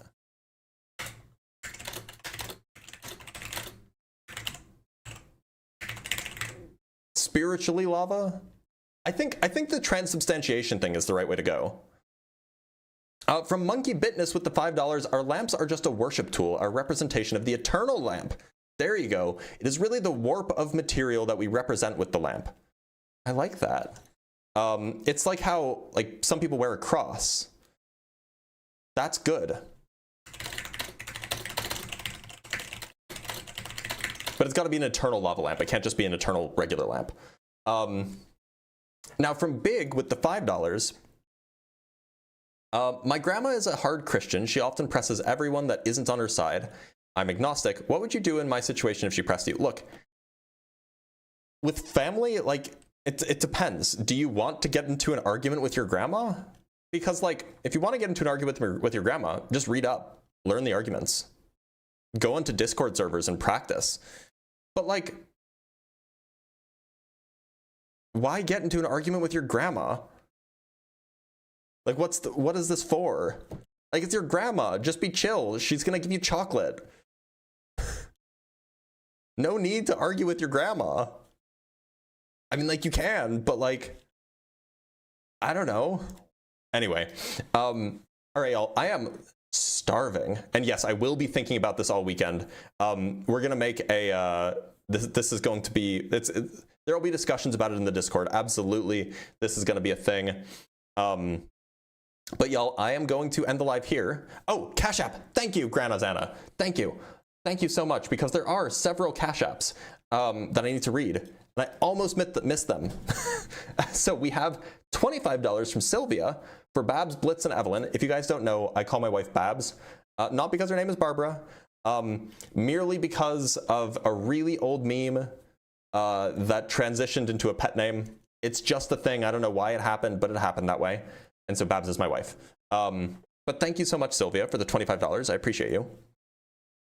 From Shay with the $20 for the faces you make give me life. Well, thank you so much, Shay. I try to give people life with my faces. That's what I'm here for, right? Here for that and for education. Educational purposes only or something. And then from Granazana, thank you for reminding me, by the way. Otherwise, I would have missed it. Thank you for the $10 on Cash App for You Are Lavad. You guys are funny. You guys are really funny. Like, it's a good meme. It's a good bit, right? And we got one more super chat and then we'll call it there. Oh, actually, let me let you know, before I read that, let you guys know how to get to the Discord server. The Discord server, just type in discord.gg/drblitz, Dr. Blitz, right? It'll take you to the Discord server. It's the easiest way to reach me. It's the easiest way to see announcements from the community, etc. So absolutely go there. We have a few more super chats and then I'm going to end it abruptly. So we have Encifrium with the $5. Mother Earth is a representative of the molten core, keeping us all in her embrace. Is the Earth just a lava lamp? The Earth is a lava lamp with a crusty exterior. That's what it is. And from Big C with the she's mean LOL for the $2. Thank you so much for being here. Thank you guys for watching. And I will see you guys next time.